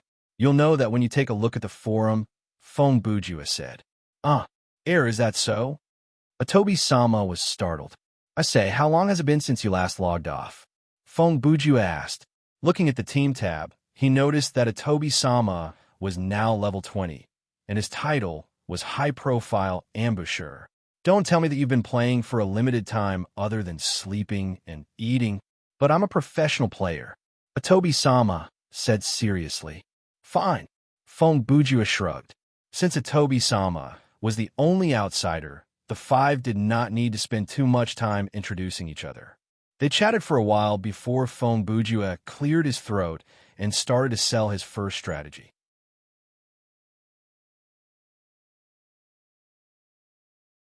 Chapter 194. Your appearance in the NPC's perspective will be adjusted by the system to fit the scenario setting. When Feng Bujue reached the spot whereby Jian was killed in the introductory cinematic, the system announcement appeared in his ears. Brother Ju naturally understood that he had entered the NPC's line of sight, and the announcement was proof of that. Feng Bujue lowered his head to look at by Diane's body. The moonlight shone on the body's ghastly features. "Senior, if I pretend that I don't know you're hiding nearby, will you let me pass just like that?" Feng Bujue suddenly asked. His voice was not loud, but it was clear that he was not talking to himself. His tone was neither servile nor overbearing, but the way he addressed the old man could be considered polite. "Since you've already spoken to me, it proves that not only do you know that I'm nearby, you also know the answer to this question." The old man's reply drifted through the wind, and it was hard to tell where it came from. Feng Bujue laughed mockingly. "Can't I be lying to you?" The voice was silent, and there was no answer. "When I arrived here, I found a body lying on the ground. The victim was wounded by a hidden weapon, and the wound was at the back of his neck.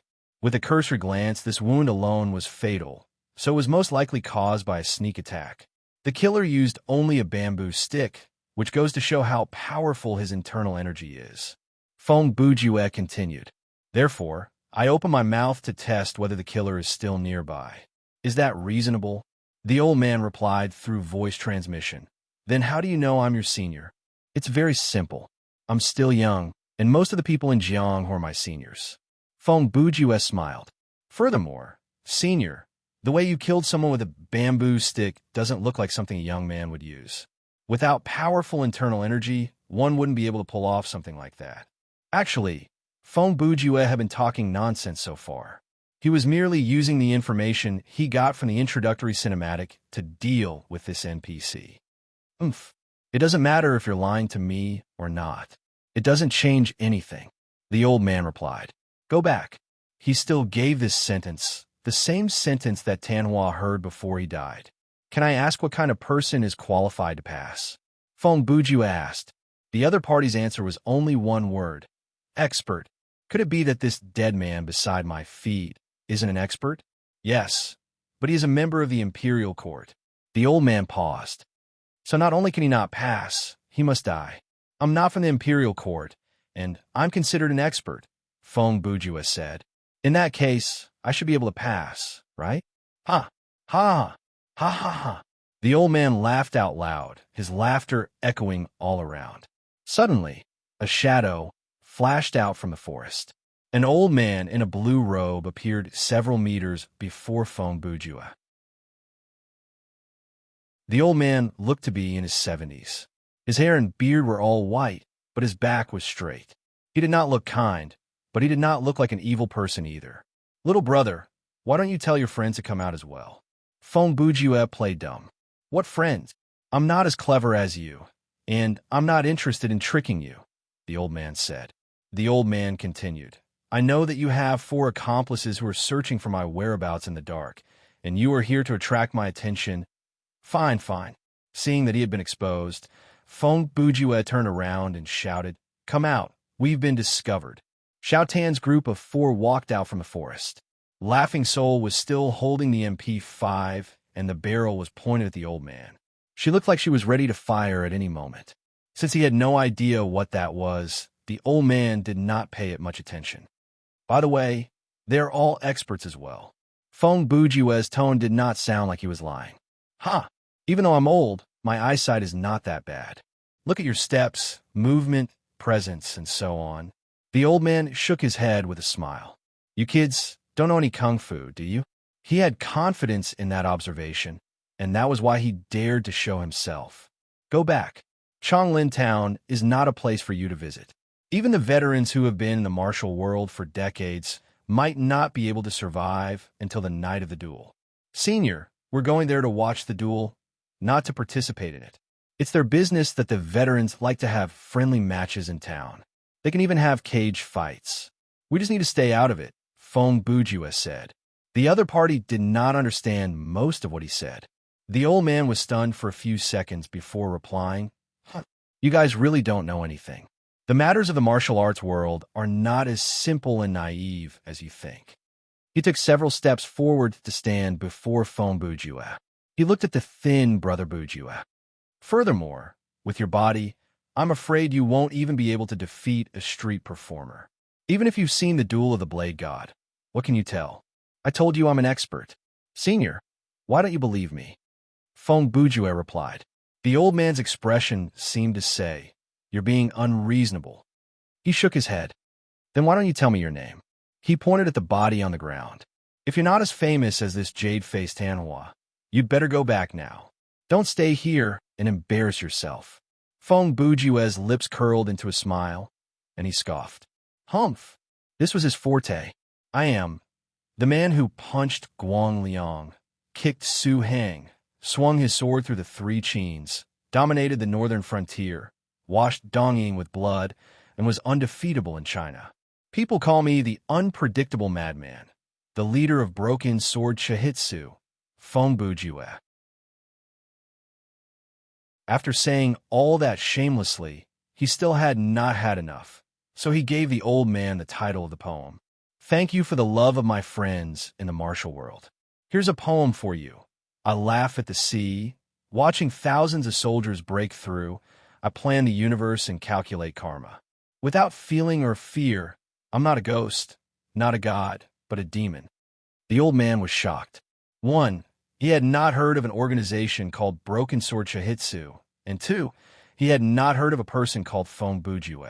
However, the long list of titles did not sound like something that was made up on the spot. In any case, if it was the old man himself, he would not have been able to come up with something like that. You? The old man was speechless. He had been certain that these 5 people were not that good at kung fu, but after being tricked by Fong Bujue, he started to waver. Atobi-sama was equally shocked. He thought that Fong Bujue would come up with some random nickname that was commonly seen in wuxia novels, but he did not expect the man to come up with such a long list. Furthermore, the content was off the charts. Compared to this title, the so-called third flower of the Jade Face competition was nothing. Oh, by the way, I still haven't asked for Senior's name.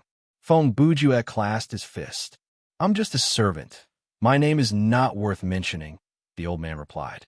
He seemed to have realized something, so he added, Little brother, you are indeed clever and eloquent, but the title of an expert is not for show. I understand, but Senior still doesn't believe me, Fong Bujue said. I'll show you what I've got. At that moment, he was thinking, old man, if not for the fact that you appear to be related to the main storyline, I wouldn't waste my time talking to you. If you insist on not letting me pass, then I'll have to treat you to a bullet. Fong Bujue took half a step back. Senior, how about you take one of my attacks? One attack, even if it's 10 or 100 attacks. Before the old man could finish his sentence, Chungu interrupted him. Fong Bujue used the opportunity to activate his title skill, Ta. The skill he chose was a fighting skill. Fong Bujue knew that he would be able to use something, but he didn't know what it would be. The old man saw that Fong Bujue was about to attack, so he didn't dare to be careless. No one could be sure that this young man was not hiding his internal energy and was planning to play the pig to eat the tiger. The old man used 70% of his power and raised his palm to meet the attack. With a bang, Fong Bujue clashed with the old man's palm, and then he stumbled back 5 steps. Only he knew that in that exchange, he had lost 30% of his life points. Thankfully, the old man only used his palm to defend and didn't push forward, or else Fong Bujue would be in danger. Although the old man didn't move from his original spot, he revealed a shocked expression. His palm was already crimson red, and it was burning as if it was an iron brand. Activating a fire elemental skill. Not bad. Fong Bujue appeared calm on the surface. It's just a small trick. The old man placed his hands behind his back. I didn't think I would be so blind today. He moved to the side. Young heroes, please. Senior, aren't you going to test the kung fu of my friends? Fong Bujue pointed at Atobi-sama. Look at that sissy, he looks so weak. Hey, Atobi expressed his dissatisfaction at this man's betrayal of his teammates. The old man pretended not to hear the second half of Fong Bujue's sentence and replied calmly, There's no need. I believe these for not to be underestimated. Master Fong, please. Even the way he addressed Fong Bujue had changed. The old man seems to have been stunned by me. Looks like the skill I used earlier was very powerful. Fong Bujue said. No wonder it used up 300 stamina points and 30 spirit points. Thank you, Senior, Fong Bujue said as he winked at his teammates, signaling for them to start moving.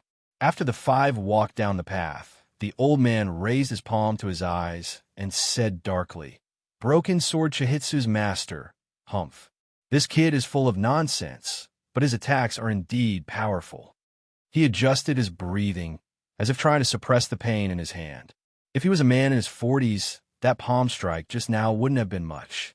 It's nothing more than the palm strength of a virgin boy who had trained hard for 30 years. But this kid is only in his early 20s. To be able to deliver such a powerful attack, there is no other explanation other than pure yang internal energy. I wonder when so many powerful characters appeared in the martial world. Looks like the experts attracted by the master's duel, be it in terms of skill or number, have far exceeded our expectations.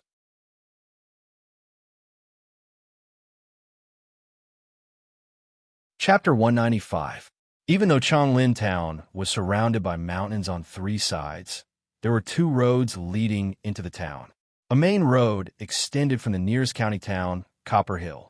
The other road was the one that appeared when Feng Bujiwe's group entered the scenario. The situation on the other side of the road was more tense. Copper Hill was filled with people from various sects, people from the martial world, and even soldiers from the government. There were several thousand people there. Naturally, not all of them would go to Changlin. If they did, the small town would be flattened. Therefore, there were certain conditions to take the main road to enter Changlin. After the sect leaders of the various sects discussed with each other, they set down two rules. First, each sect had many disciples, so they could not bring all of them with them. Therefore, each leader could only choose at most 20 disciples to follow them into the town. The rest of the disciples had to stay at Copper Hill and were not allowed to cause trouble. Second, people from the evil path were not allowed to pass. Of course, what was the evil path? Wasn't it still up to the so-called righteous people to have the final say? Other than the murderers and rapists who were wanted by both the martial world and the government, some of the more marginalized people were categorized into the evil path and blocked from entering Copper Hill City. Even though these people were not known for their righteousness, they were not evil either. Most of them preferred to be alone or had a strange personality, so they did not associate with the righteous path. Now, they finally understood what it meant to be on the same side. It was worth mentioning that in the setting of this scenario, the court normally would not interfere with the vengeance of the martial world unless it involved the civilians. The people of the martial world would not care about the court either. Who became the emperor and how well they did it had nothing to do with the martial artists. This was an invisible line between the two, and it was not allowed to be crossed. Therefore, at least on the surface, the soldiers from the government were sent to Copper Hill to maintain order.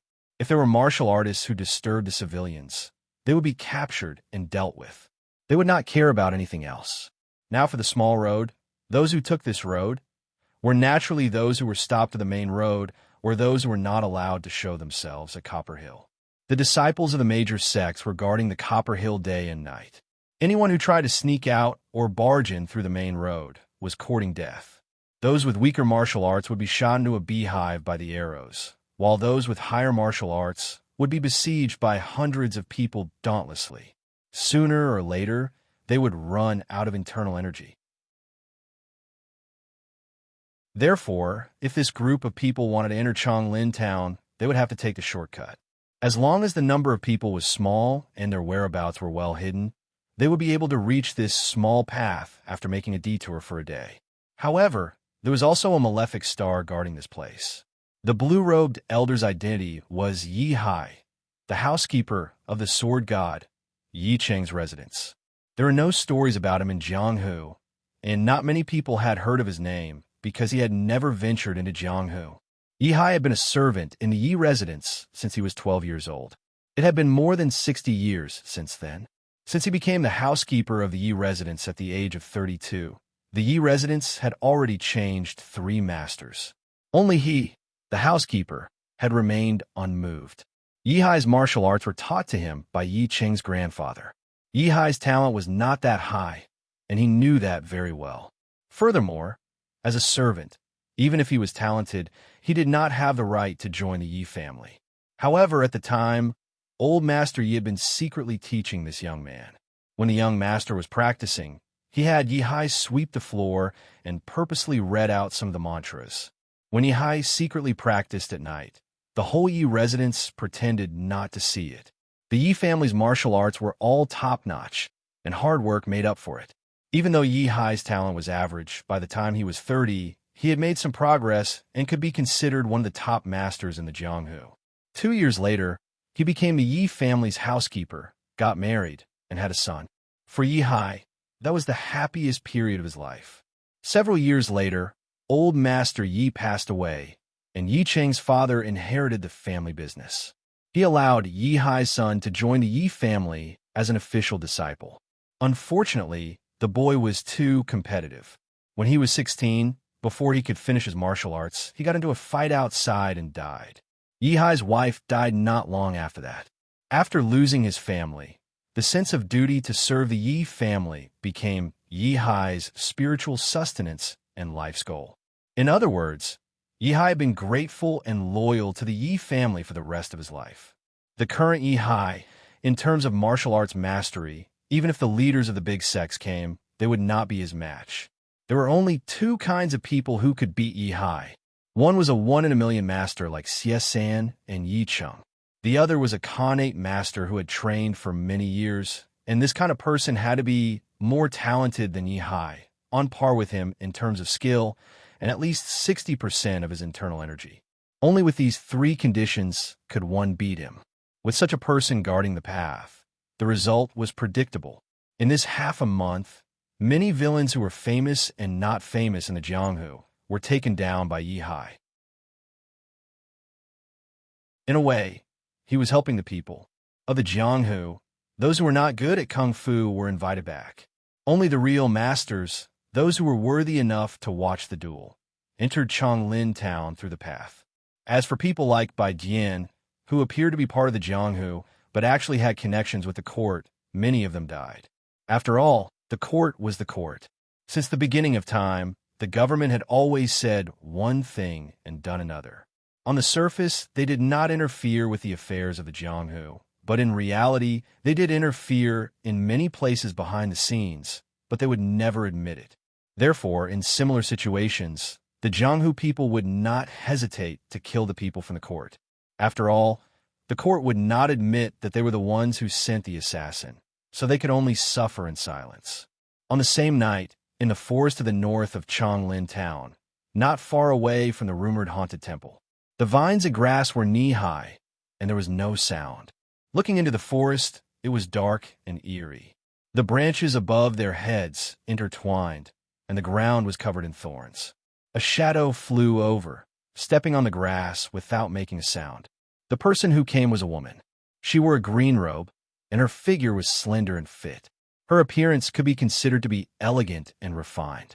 However, at that moment, her expression was serious, and there was a trace of fear in her eyes. "Your Qinggong is not bad," a cold voice said. As he spoke, another shadow appeared.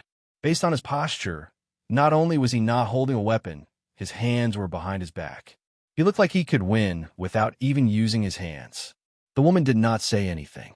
Her sword carried a gust of wind, and she used all her cultivation to slash at him. The black shadow used an inconceivable movement to dodge the sword, and stepped on the long sword with his right foot. Using his vigorous inner strength to suppress the sword, the woman's face flushed red, and she used all her strength, but the sword was unable to be pulled out all. "Unfortunately, the Qinggong that you specialize in is nothing more than a trick for me," the shadow said in a low voice. The black shadow said in a deep voice, "Heroine Liu, you can only blame your bad luck for discovering my secret, so you must die." Before Liu Qingning could reply, something changed around them. At that moment, a strange bell rang in the dark. At the same time, both of them were surrounded by an indescribable chill.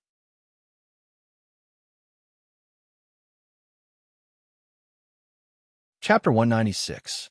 Underworld Frontline passed Yi Hai and walked down the path for about half an hour before they reached the entrance to Changlin town. Along the way, Feng Bujue had been analyzing the scenario and discussing how to deal with it with his teammates. In terms of NPC power, based on the power of the blue-robed elder, the martial artists in this scenario were undoubtedly quite strong. If the players were to compete with them in Kung Fu, they would not survive even if they had several lives. However, the players had their own advantages. Things like skills and equipment were considered supernatural in this world. Even for experts like Yi Cheng or Xie San, if they were shot by a gun when they were caught off guard, they would definitely die. However, Feng Bujue believed that under normal circumstances, it was best to avoid conflict with the NPCs and not expose the only advantage that they had as players. Since this was a scenario generated in sleeping mode, the process might take a long time. This meant that the players might have to stay in this scenario for a long time. Without a doubt, the key to the plot was the duel, and the scenario would not end before the duel happened. Bai Jian had mentioned the duel in 3 days, and this message appeared in the introductory cinematic. It was an obvious hint.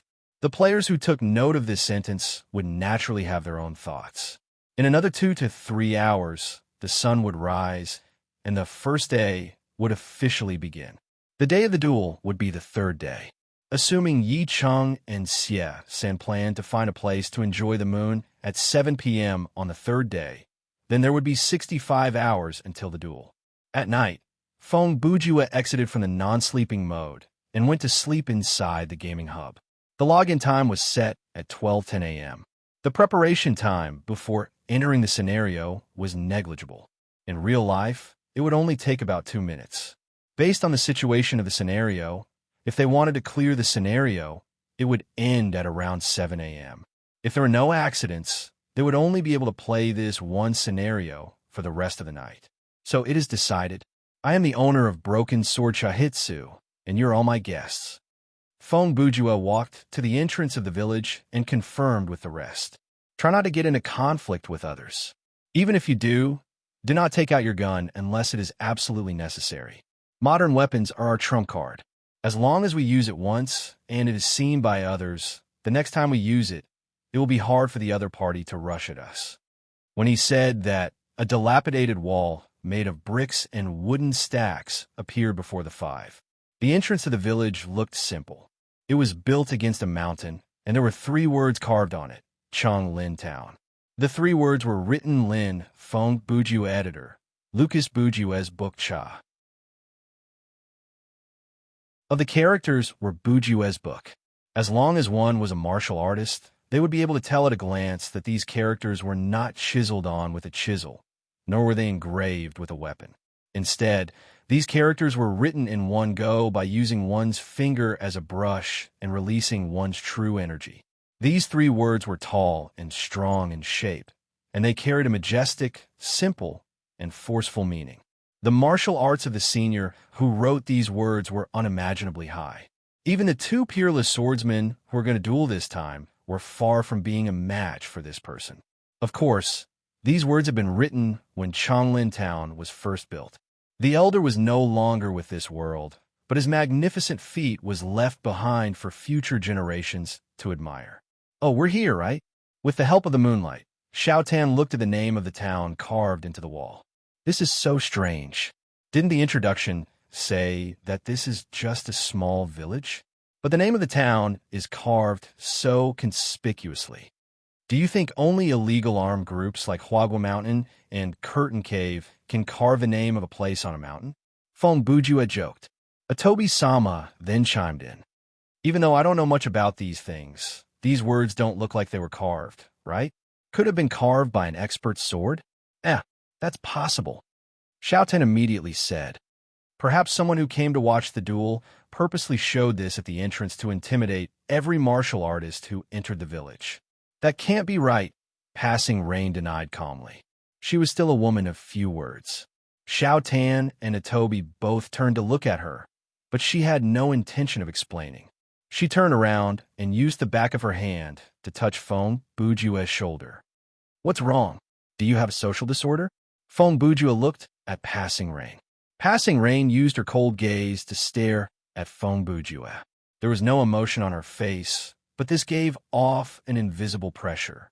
No, Laughing Soul, who was standing to the side, seemed to have seen something because she suddenly laughed out loud. Fine, let me explain. Feng Bujue shrugged and turned to Xiao Tan's group. The words on the wall are obviously not from this era. Look closely at the moss and the cracks on the rocks. You can see that the words have been carved here for quite some time. With regards to the purpose of the carver from 100 years ago, perhaps that person was the one who gave this place its name. He paused like he was reminded of something. Interesting. Perhaps it is not because of this duel that Changlin Town has become so special. Instead, it is because of the town's hidden secret that this duel is happening. Hey, there's someone over there. He seems to have noticed us, Laughing Soul suddenly said, and used her finger to point at the entrance of the village. The group turned to look, and about 30 meters away from them, they saw a figure sitting on the ground. Feng Bujue was the first to rush forward. After all, he was a good talker and had fast reflexes. He was the most efficient person to deal with the NPC. After crossing the old barrier, the five officially entered Changlin Town, and the system announcement came. Current quest changed. Main quest updated. In the menu, there was a tick next to enter Changlin Town. The new quest also showed up. Investigate the truth behind the duel. When he saw the content of the new quest, Feng Bujue cursed. F*CK. For him, this quest was much more troublesome than go to the ruined temple to investigate the truth behind the evil spirit, because the so-called truth behind the duel could be anything. Perhaps it was related to the court, perhaps it was related to the haunted village, perhaps Yi Cheng was an alien, or perhaps Xie San and Yi Cheng were gay friends. Everyone knew that there was some kind of conspiracy behind the plot, but the content of the main quest suddenly changed from a very specific action to something without any direction. Didn't this mean that the players were completely free to play? While he was thinking, Feng Bujue walked to the figure sitting on the ground. At this distance, he could get a better look. It was an old beggar, about the same age as Yihai. His face was covered in dust, and his clothes were tattered. He held a meat bone in one hand and a wine gourd in the other. As he ate and drank, he raised his eyes to observe Feng Bujue's group. When Brother Ju got close, he opened his lips to say, "These few days, there have been quite a lot of people on the path, but this old beggar, know all of them." He licked his lips and swallowed a mouthful of meat. "Today is so strange. There are a few new faces." "Ha! That old Yihai. Why would he allow a bunch of kids to sneak in?" "I am his illegitimate son," Feng Bujue replied seriously. The old beggar almost choked on the wine. He coughed until tears came out of his eyes. When he caught his breath, he widened his eyes and asked, "What did you say?" "Ha! I was just joking with Senior." Feng Bujue cupped his hands. "This junior is the head of Broken Sword Chahitsu, Feng Bujue. These are my friends. They are usually guests in the Chahitsu. Never heard of them." The old beggar waved his hand and interrupted him. "I see that you are quite polite. Let me give you a piece of advice. Hurry up and go back. Don't get involved in this mess." Of course, Feng Bujue would not leave. With a smile on his face, he asked politely, "May I know Senior's name?" "Oh." The old beggar looked confused. "You don't know who I am?"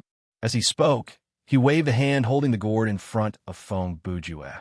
It was a red gourd, and the old beggar's right hand had a broken little finger. Feng Bujue. Hong Qigong. Impossible. Hong Qigong had a big gourd, and it was his index finger that was broken. My eyes have failed me. Senior, you are an elder, an expert beyond this world. Please forgive me." Feng Bujue was once again interrupted. "Ha ha." The old beggar laughed. "Kid, you really don't know me. Ha ha ha." This old man was obviously not Hong Qigong, but he was the head of the beggar sect. He was called the Beggar King, and his name was Meng Jiao. 7 years ago, Meng Jiao was defeated by Xie San, and one of his fingers was broken. This matter was known to all. There were even some charlatans who claimed that Meng Jiao was fated to meet his fate. The most ridiculous thing was that this claim was widely spread and accepted by the masses. It was as if people didn't use their brains to think. According to this logic, Xie San should have had 7 fingers cut off. Meng Jiao was the head of the biggest sect in the world. His name was easy to remember, and the finger incident happened. It was hard to find anyone in the world who didn't know him. It was said that there were many old beggars who chopped off their own fingers and pretended to be him to eat and drink. It was clear that he was famous. If you're not pretending to be stupid, then... Meng Jiao suddenly stopped laughing. He grabbed Feng Bujue's wrist and pressed his pulse. The old beggar's originally turbid eyes also flashed with a sharp light. "Humph. You don't have any inner strength at all. So how can you pass Yihai's test? Tell me, how did you get here? Did you find some hidden path?" Before he finished speaking, a cold sword tip was already placed on Meng Jiao's neck. It turned out that the moment Meng Jiao made his move, Passing Rain, who was standing closest to the two, immediately reacted. She thought that Feng Bujue had triggered some flag and was attacked. She immediately took out the holy seal and stepped forward. In the blink of an eye, the cold light arrived. Let go. Her words were concise and comprehensive, but they were powerful and resonating. Meng Jiu looked indifferent on the surface, but he was very surprised. He didn't expect the opponent to have such a move. If he had been prepared, he wouldn't have been held by the sword. Meng Jiu thought, this girl is so young, but her movements are so fast. She might even be better than the falling plum sword, Lu Qingning, who is famous for her lightness skill. But this group of people doesn't look like they have internal energy. Their breathing is no different from ordinary people. Even the lowest disciple in the beggar clan who has practiced Taizu's long fist for a few years shouldn't be like this. Of course, he didn't know and didn't understand. As a player, Passing Rain didn't need to master any internal energy or lightness skill. She could reach this speed just by relying on her body. So it didn't matter how old she was or whether she had internal energy. Feng Bujue caught something from Meng Jiu's expression. He already knew, Senior. He was still smiling, and his face was kind. If you have something to say, let me go first, he said, and gave Passing Rain a look. The latter hesitated for 2 seconds and then moved the sword away. This is interesting. The way Meng Jiu looked at Feng Bujue had already changed. Feng Bujue's smile, in the eyes of the Beggar King, became a smile that hit a knife. It seems that this old beggar misunderstood. Meng Jiu let go of Feng Bujue's hand. He seemed to inadvertently sit up and then said, "It's not that you don't have internal energy, it's just that you hit it well." Feng Bujue was very talented in observing and remembering things. All of the others' subtle movements couldn't escape his eyes. Well said, Senior. Although I don't know you, but, he said, and consciously looked down. At that moment, Meng Jiu had changed from his original sitting posture to a cross-legged posture. Feng Bujue purposely used his gaze to point out the truth and said, I have heard that in the martial arts of the Beggar clan, the lower body kung fu is based on the strengths of the various clans. He looked at Meng Jiu's face. Senior, you call yourself an old beggar, and your tone is not ashamed but proud. Plus, your hair is elegant, and your clothes are free and easy. In my humble opinion, even if you're not the leader of the Beggar clan, you are still an elder. Although Meng Jiu didn't completely understand Feng Bujue's words, he still looked at his brother Jiu with an expression that said, although I don't understand, I think it's awesome. He slowly put down the wine and meat in his hand and saluted the young man in front of him. This, Master, I am the Beggar King Meng Jiu, the current leader of the Beggar clan. Oh, I've heard so much about you. Sorry for the disrespect. Feng Bujue replied shamelessly. Even an idiot would know that he had never heard of this name before, or else he would have recognized him long ago. How was he disrespectful? Meng Jiu couldn't get angry. Just now, he had indeed underestimated the other party and offended him first. Moreover, every word Feng Bujue said, at least on the surface, sounded polite. At most, it was mockery, but there were no vulgarities. At this moment, Meng Jiu had already regarded the other as a powerful character. He mainly based on 2 points. First, since the boy in front of him could see that he was preparing to use his martial arts to fight the enemy from his small movement of changing his sitting posture, then he must know martial arts and must be a master of superior martial arts. Second, although the female swordsman's skills could only be considered as first class, at her age, to have this kind of martial arts, if she was not a master of the innate level, then she must have practiced a profound heart sutra. However, she had to listen to the orders of the leader. This proved that this man by the name of Feng Bujue was at least a top expert, or perhaps he was her husband. I've misspoken earlier, Meng Jiu said. This time, it was Feng Bujue who interrupted him. Hey, what are you talking about? He waved his hand and said, It's my fault for being ignorant. How can I blame you? Laughing Soul, who was standing several meters away, leaned close to Xiao Tan and whispered into his ear, Our master sure is thick-skinned. He didn't say a single word from beginning to end, and his expression was so natural, Xiao Tan's lips twitched. Huh, You can see how thick-skinned he is from this kind of situation. That's because you don't know Brother Jew well enough. If you like this work, you're welcome to come to Chidian. Come to vote for me. Your support is my biggest motivation. You're tuning in to the Warrior Lore YouTube channel. Don't forget to subscribe and join us on this journey to catch the most captivating stories.